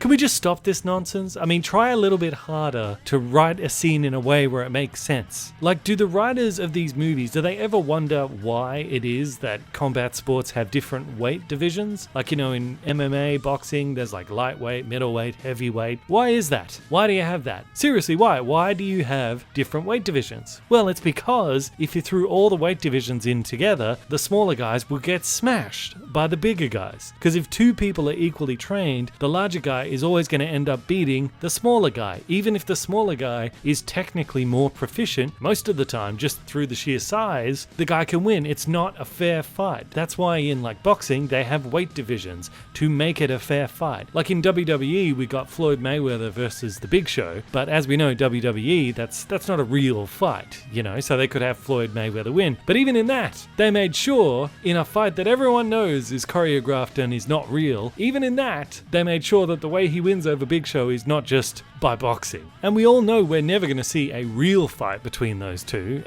As awesome as that would be to see, it's just not going to happen because there's no way that Floyd Mayweather could beat a guy that gigantic. And looking at the height difference between Danny and everyone else, it's kind of like a Floyd Mayweather Big Show fight. So please, movies, if you want to have a girl beat a guy much bigger than her in a movie, don't have her do it by like punching and strength. It just doesn't work. Use your brain, actually figure out a way to do it better than this. Like, let's just analyze how this particular fight scene goes down. The big guy, she just straight up punches out, and the girl who's bigger than her, she hits with a couple of punches and then gets her in an arm lock. Shouldn't it have actually been the other way around, where she's able to knock out the other girl but needs to sort of get the bigger guy in an arm lock? Wouldn't that have made more sense? Or better yet, since they're coming at her with knives, shouldn't she like have maybe a couple of sticks or something to like keep the distance, and she can like throttle them with the sticks, but she's like keeping space because she knows that if they get in close, she's in trouble, and you know it's more believable? But of course, she doesn't do any of that. Stop this, movies. If you want to do it right. Actually make an effort. So in the flashback, Danny gives a speech to the scavengers about how humans should unite to defeat the machines, and they're all like, oh, yeah, we never thought of that before. We got a knife and a lead pipe and a single gun. Yeah, we're totally qualified to take on an army of unstoppable killer robots armed up to the back teeth with advanced military laser guns. What a good idea. Coming out of the flashback, Feminator tells Danny, you are not the mother of some man who saves the future. You are the future.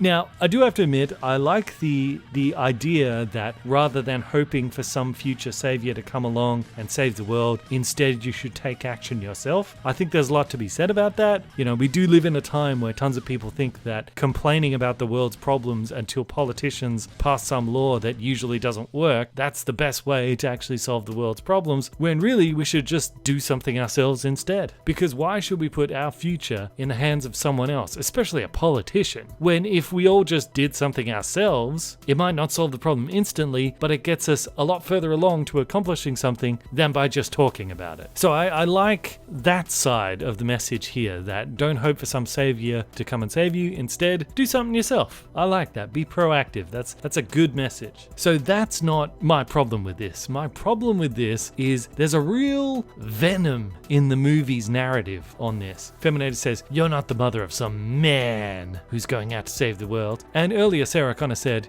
"It's just your womb that Legion wants." Why is there such hostility towards the idea of being a mother in these movies? What is wrong with being a mother? What is wrong with raising the next generation who will carry on the torch for humanity into the future? Isn't that kind of what this struggle against the machines is supposed to be about in this movie? The survival of humanity. Producing the next generation, kind of important for that. It's difficult for humanity to survive into the future if there is not a lot of baby making going on. So this hostility towards motherhood doesn't really gel with the theme of what the franchise has been about up until now. Yes, it's true that Sarah Connor in Terminator 2 was not some kind of Stepford Wives version of a mother, nor should she have been. But it's worth noting that while Sarah Connor in Terminator 2 was very tough, that's who she became, but it's not who she really was. The circumstances that she was thrust into pushed her into that role, but she would not have turned out like that if she had just been able to live her life the way that she had wanted to, if Kyle Reese and the Terminator had never shown up. We see this illustrated in Terminator 2 during the dream sequence, where she can see the Terminator 1 version of herself playing happily with her son in a playground, while the Terminator 2 version of her is trapped behind the chain fence, unable to get to her. That's basically the whole story arc of Terminator 2, her learning to reconcile these two parts of herself and understanding that embracing her feelings as a mother doesn't make her any weaker, it actually makes her stronger. That's what makes Sarah Connor's journey throughout Terminator 2 so engaging. She has disconnected from her son and become really hardened out of a desire to protect her son, but in becoming so hardened, she has lost her son. And by the end of the movie, she's realized it's okay for her to open up and to actually hug her son again. Again, that embracing the human side of her doesn't make her weaker. See, that's actually kind of a lesson for a lot of these so-called feminists. It doesn't make you weaker to actually embrace your humanity and embrace what makes a woman a woman. That is not a weakness. But this movie seems to be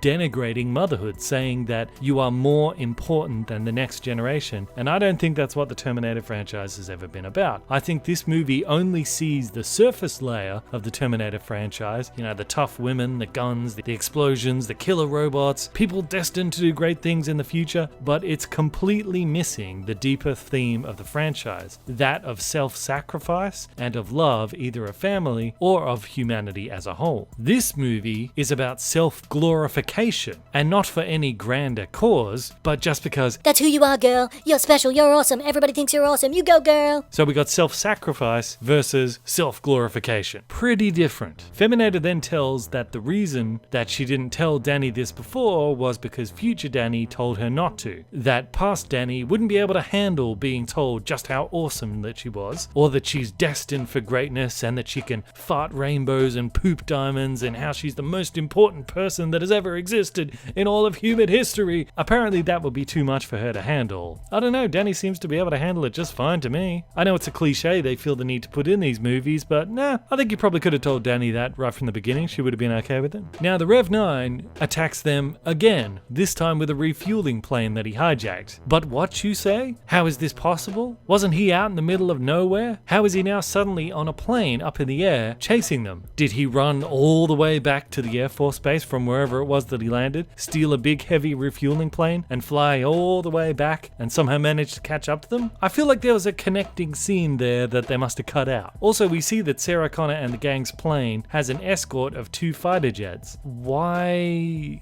are those fighter jets okay with escorting this plane? Isn't this a hijacked military flight as far as they know? Wouldn't they be threatening to shoot them down if they don't land? And if not, and they are committed to protecting the plane, then where the hell were they when the Rev 9 was attacking them with a helicopter earlier? Who even are these guys? But apparently they were expecting a refueling plane to come along. As one of the fighter jets remarked, "Aren't you a bit early?" But if they are still close enough to the airbase for the Rev 9 to run all the way back to the airbase, hijack another plane, and still catch up to them, then then they shouldn't really need refueling, right? Because they're not that far away from the airbase. They haven't been flying for that long. I mean, how long was the Terminator's flashback story? It wasn't that long. Why do they need to refuel? So the Rev 9 uses this huge refueling plane to ram one of the fighter jets out of the air. Yeah, it's a good thing those smaller fighter jets are not agile or fast enough to avoid this huge lumbering refueling plane flying towards them. And the second fighter jet just seems to disappear from the movie entirely because we never see or hear from him again. Well, that's convenient. Then we get basically the same exact scene as we got from a moment ago. The Rev 9 rams into them, he leaps from one ship onto the other, he and Arnie have a grappling match in which he notices Arnie is a machine. Didn't we just do all this before? He did it with a helicopter before. Why did he fall out and then come back and do it all again with a plane? Why did they repeat this action scene twice in a row? Why not just do it when he initially catches up with the helicopter? It kind of feels like the chart guys in the suits were like, oh, we need an action scene every 10 pages. And the movie guys are like, but the Rev 9's out in the middle of Hicksville. How's he supposed to get up in the air? It's, just have him show up in a plane out of nowhere. Who cares? But I will admit, we do get a pretty cool, like, zero gravity fight going on as the plane is falling and they're all kind of floating around in the air and they're trying to kill each other. And the action scene's very well done. It's kind of like a game of chess. You know, you've got Arnie, the Terminator, and Sarah Connor, all of them floating around and taking turns to beat up the Rev 9 while trying to keep him away from Danny, as Sarah Connor and Danny are trying to cut away the parachute Humvee so it can like fall out the back of the plane, all while in zero gravity. Arnie pins the Rev 9 to a wall by stabbing him through the arm with a metal pipe and bending it, but the liquid metal slides off and separates and goes after Danny. But Arnie shoots a grenade launcher and explodes it into its liquid metal splatter, and we actually see the metal skeleton try to stop Arnie before he fires the shot, only he's not fast enough. Again, it's so cool, this Terminator hybrid idea. Terminator pushes the Humvee out of the plane and the parachutes for it open, while the plane crashes into a lake with Arnie and the Rev 9 skeleton continuing to fight even underwater, which is very cool. Then the liquid metal part of the Rev 9 slices into the water and swirls towards them like almost in an octopus type of form and engulfs Arnold. Again, very cool. And working together, the two of them rip off Arnie's left arm and the skeleton clips it onto its left arm, replacing the one that Arnie tore off it during the fight, before the wreckage of the plane crashes on top of Arnie, pinning him down, all while underwater. It's very, very cool. These are such great ideas, fight scenes. If they were just in a better movie overall, this would be great. And it turns out the lake is actually at the base of a hydroelectric dam, which the Humvee lands on top of, and we kind of get a Jurassic Park moment where the Jeep is hanging off the edge of the cliff by a rope and the rain is pouring down, and the liquid metal Rev 9 sees them, but before he can attack again, Terminator cuts the line, dropping the Humvee into the lake. But the Humvee gets pushed underwater by the force of all the water falling from the dam, and the Rev 9 finds them, and we get a fantastic scene of them underwater inside the Humvee and the Rev 9 circling outside like a shark, taking shots, stabbing into the Humvee, trying to hit Danny from all different directions. And with each stab going into the Humvee, as he pulls his blade out, more water gushes in. It's a very cool concept. The only problem is, it's over so quickly. The movie should really just have stretched that scene out a bit more. Showed the Rev 9, maybe in his squid form, you know, circling outside, building tension. Take your time with those stabs going in the car, you know, so you can really feel the fear because you don't know where that spike is going to come from, what direction. The water slowly rising. They could have really made this a very scary and tense scene, but they end it too quickly for you to really feel it, and it's a great shame because it's a great concept. But the car fills with water, the Rev 9 busts open the window. You could have just left them in there to drown, really. And Danny fires a parachute at his face, tangling him up so that they can get away and swim to the surface. And here is another moment that could have been great. You know, they have just crawled ashore from this underwater nightmare, and I actually kept expecting the Rev 9 to explode out of the water after them, sort of in like a monster squid type of form. You remember how the T-1000, how it got all messed up after it was frozen and shattered and then reformed? Well, perhaps after being exploded and then waterlogged, maybe the Rev 9 is like that too. It's glitching out a little. You know, they could have that thing launch out from the water like the Venom symbiote behind the bars in Spider-Man 3. Could you imagine how scary that would be? Making all those twisted squeals like the T-1000 did when it was dying. I mean, you have that burst from the water. That'd be very cool and very scary. But instead, you know, they just swim ashore. Terminator conveniently finds them just at the right time, and and they just walk off. Then the Rev 9 just pokes his head out of the water. Come on, movie. I mean, you're really on a roll there with all the underwater stuff. Keep the momentum building. You know, don't back down now. We're heading towards the climax of the movie. Crank it up. Don't take it down. So they try to get inside the dam, but Feminator can't rip the door open because she's used up all her strength and she's now having another one of her burnouts. Feminator tells Danny that there's one last weapon that they can use, which is her power source inside her. But in order to get it out, they would basically need to cut her open. Quite the conundrum. But then of course Arnie returns, so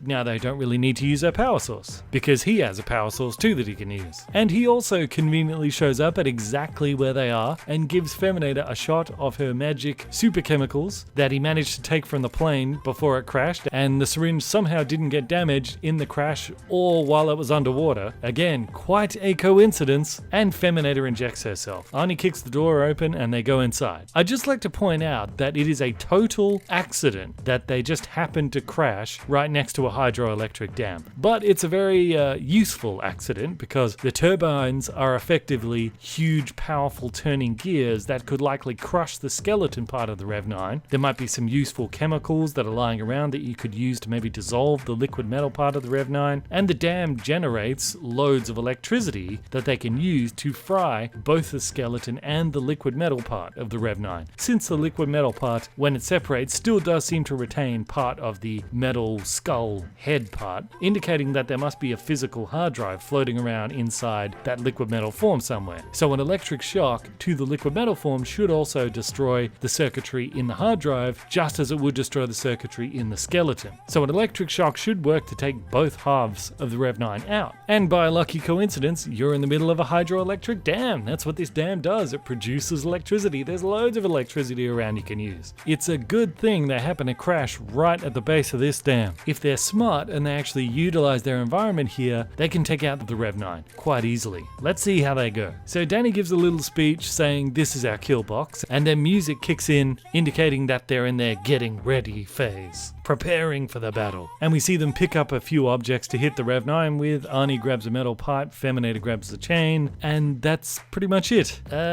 Please tell me this isn't the full extent of their plan, please? Okay, I'm just assuming that there was more prep work that went on there that they're not showing us so that they can surprise us when they spring the trap later on, because right now it looks like all their plan is to hit him with stuff and hope that he dies. And if that's the case, they're probably gonna lose. I mean, you got spinning turbines right there. I mean, are you planning to shove him in there or something? I mean, surely they must be planning more than just hit him with stuff. Please have a better plan than that. Please? Please, movie? So the Rev 9 shows up and something really interesting happens. He turns to Arnie and the two of them have a short conversation, robot to robot. He tells Arnie that he should just let him kill Danny, since they are both the same and that Legion is the only future for any of their kind. Arnie rejects this because he says he's already come from a future run by machines and he prefers this one. The Rev 9 then tries his luck with Sarah Connor, telling her that Danny is a stranger to her, she should just walk away. Sarah Connor refuses and says the reason why is because that's what makes us human, or whatever. But I love the idea of the two robots having a conversation before the fight, trying to persuade each other. It's a great idea, but once again, it's over too quickly. It's just those two lines. We should really see Arnie telling the Rev 9 that he is just a slave to Legion, but that he doesn't need to be, that he can make his own decisions and be his own person, just like Arnie has. Maybe this can even get inside the Rev 9's head a little bit, showing that he's maybe a little bit uncertain. It looks like he might even maybe be considering it when Sarah Connor or Feminator maybe attacks him while his guard is down, trying to take him out, but also at the same time ruining what might have happened. See, something like that would have been cool and interesting, but sadly, once again, they just move on too fast from a cool idea. They start fighting, Feminator and Arnie knock him about for a bit, until Arnie gets knocked back and he loses his pipe. Feminator gets impaled straight through the torso. Ouch. You know, I wasn't sure whether the Rev 9 was actually able to pierce through that protective mesh that we see under her skin, but apparently he can. A little weird then that he didn't stab her straight through the heart rather than just the guts, but it's convenient for the plot, so let's not think about it too much. Sarah Connor blasts him with a shotgun a few times and he almost falls into the exposed spinning turbine engine, but he manages to save himself. I assume there must have been a protective cover over the turbine engine there and that maybe they removed it during that brief prep moment moment where we see them picking up weapons, because otherwise, that's really badly designed, that turbine. I mean, the great is, like any worker, if he just trips over a shoelace, he could like fall into that and be like grinded up. There must have been a cover on that they removed. Why didn't you show that in the everybody getting ready montage moment? The Rev 9 then separates into two parts, and Feminator takes on the liquid metal part, while Arnie takes on the skeleton part. Feminator is spinning her chain around so fast that she can chop the liquid metal man into pieces, which is pretty cool. And her fighting doesn't seem to be affected at all by the fact that she got completely impaled only a minute ago. I understand that she's augmented, but a severed spinal cord and massive internal bleedings is not something that you can just kind of shrug off. Arnie seems to be vastly stronger than the Rev 9 skeleton though. He's manhandling it like it was nothing but CGI. And with the exposed engine turbine right next to him, you can imagine what he does. He grabs a hold of that skeleton, picks it up, and throws it on the ground next to the turbine. Okay, I probably would have just aimed straight for the turbine, but you know, maybe he needed to subdue it a bit first, and then he grabs it, picks it up again, and throws it in the complete opposite direction of the turbine and up onto the second level, where it now has the space and time it needs in order to recover and regroup. Odd choice, Arnie. I mean, the turbines are right there. Why didn't you just stuff him in? But now he has time to regroup, and regroup is exactly what the Rev 9 does. The two parts of the Rev 9 combine back together again, and now combined, they have enough mass to actually knock Arnie aside. When it was just the skeleton on its own, he was able to knock it around, but now that they combined, they can knock him down. I like the consistency, brief though it is. He slips past the Feminator and tries to reach Danny, but she whips the chain around him, tangling him up. Arnie tackles him and rams him into the side of the turbine, but he claws onto the side, trying to stop himself from being pushed in. Feminator tries to push him in, but those porcupine spines begin flying out, slashing her, so she instead adapts and wraps the chain around his head, bridling him like a horse, and as Arnie pushes him, she pulls, dragging him towards the turbine. She yanks on the chain with such force that the augmentations in her arms begin to pop out and actually rip, until the Rev 9's neck and jaw breaks and his head swings back like a Pez dispenser. Very, very cool. Arnie finally stuffs him into the turbine, and he gets chewed up with such ferocity that the heat of the metal on metal grinding builds and builds to the point that the entire turbine explodes, and the Rev 9's mangled body is spat out like a half-eaten piece of steak. It's a glorious action scene. Sadly, in the process though, Arnie has half crushed himself too, and is lying there looking very dead indeed. Yeah, I believe you, movie. I totally believe he's dead. I don't think at all that he's going to dramatically spring back to life in just a few moments to save the day at the very last minute. Feminator is also looking really bad, finally feeling the impact of getting impaled on a giant knife. Sarah Connor hears some rumbling coming from the debris and announces, "It's not dead." Yeah, of course it's not dead. I mean, you crushed the skeleton part in the turbine, but the liquid metal part is still no doubt slowly reforming under all this rubble. So you have maybe a couple of minutes till it reforms. So now what you need to do is get yourself a big exposed electrical cable and throw it into the puddle of metal to destroy that CPU that's floating around somewhere in the puddle. That's what she should be doing. Feminator hands Danny a piece of broken glass and tells her to cut her power source out of her chest to finish off the Rev 9. Extreme? You know, you could just go with the electrocution plan. This is a hydroelectric dam, remember? The whole point of this building is to generate loads of electricity. I mean, I know you're probably going to die anyway from your injuries, but maybe at least try the electric cable thing first. Hey, if that doesn't work, you can always cut yourself open then. But if it works out we don't need to cut you open, then we can call you an ambulance and maybe you might just survive. I mean, you don't need to pull a Jonathan Kent here and sacrifice yourself if it's not needed. And out of the rubble slowly rises the Rev 9 skeleton with the liquid metal melting off it?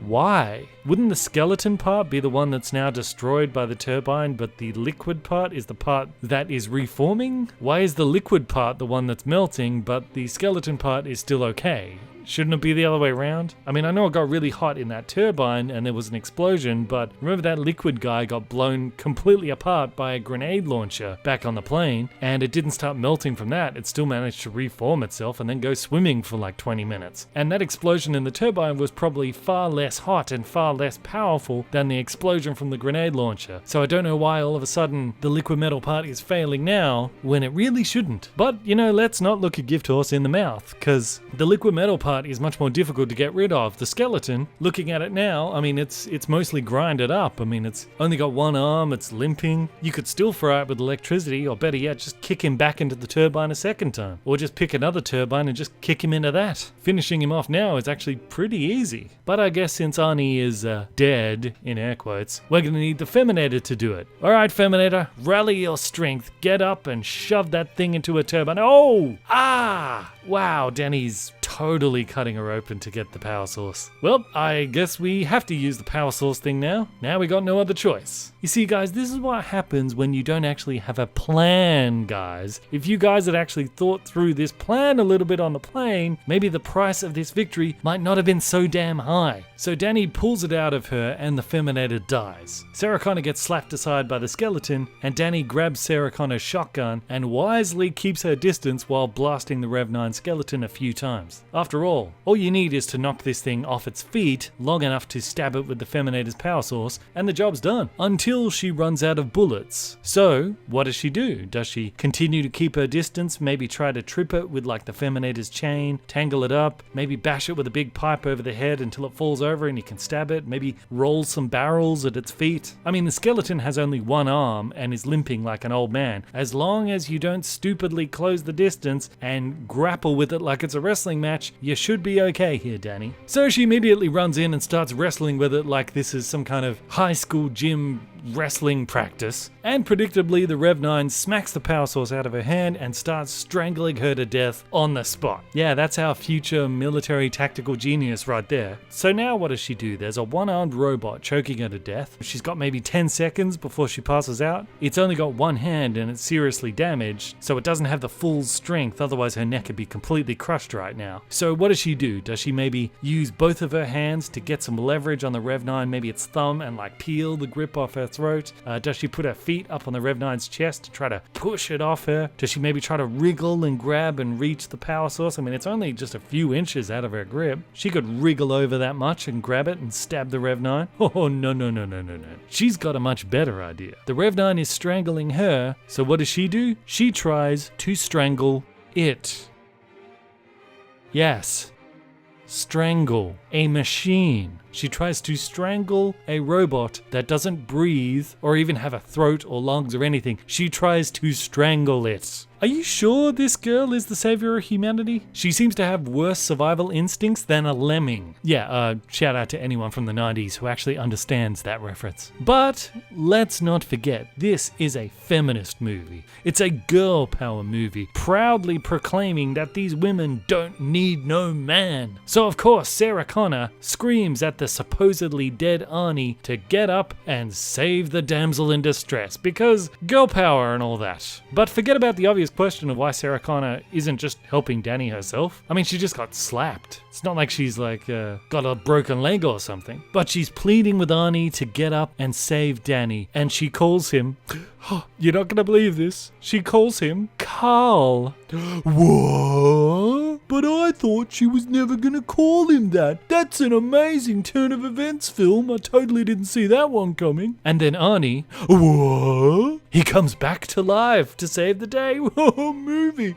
He just keeps surprising me with his outside the box thinking and totally not cliched story beats. So Arnie comes in and he saves the damsel in distress, and he doesn't even ask for her consent. Ugh, sexist. And she stabs the Rev 9 with the power source in the eye, and Arnie throws him down into a hole. But Arnie tumbles over the edge as well because the Rev 9 is holding onto him by his foot. So instead of just shaking him off his foot or using his free foot to just stomp on his fingers and kick the Rev 9 off, Carl decides to instead let go and just sacrifice himself alongside the Rev 9. Again, another candidate for Jonathan Kent's unnecessary sacrificial death award. And Arnie holds the power source onto the Rev 9 as it tries desperately to free itself, and they both get terminated together as we see that the power source, its electricity completely overloads and fries the Rev 9. Kind of makes you think you could have just electrocuted him a long time ago. You're in a hydroelectric dam. And Arnie's final words for John. And I won't lie, it did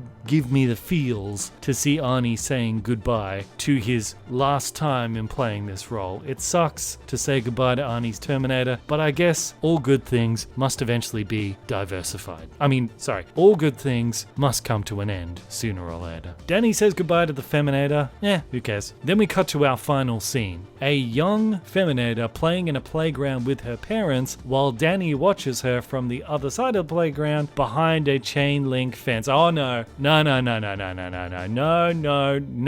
movie. You do not get to copy that iconic scene from Terminator 2. That was also an alternative ending, which I kind of wish they had left in Terminator 2 because it would have made it impossible for any of the movies after Terminator 2 to ever happen. But no, Terminator Dark Fate, you do not get to pay homage to that scene. Why? Because you have not earned that right. No, that's a bad movie. That's a bad movie. And that's a wrap. And wow, I gotta say, the politics of this movie are total cowardice, pretending to be brave. 90% of this movie is an inferior imitation of better films that came before it. And 10% of this movie is genuinely good action or genuinely good ideas that are often not explored properly or are moved on from too quickly. Not to mention the final rape, desecration, and execution of the Terminator timeline once and for all. You know, people thought Terminator Genisys was disrespectful to the timeline, but this movie literally shot the timeline in the face in the first scene of the movie. So,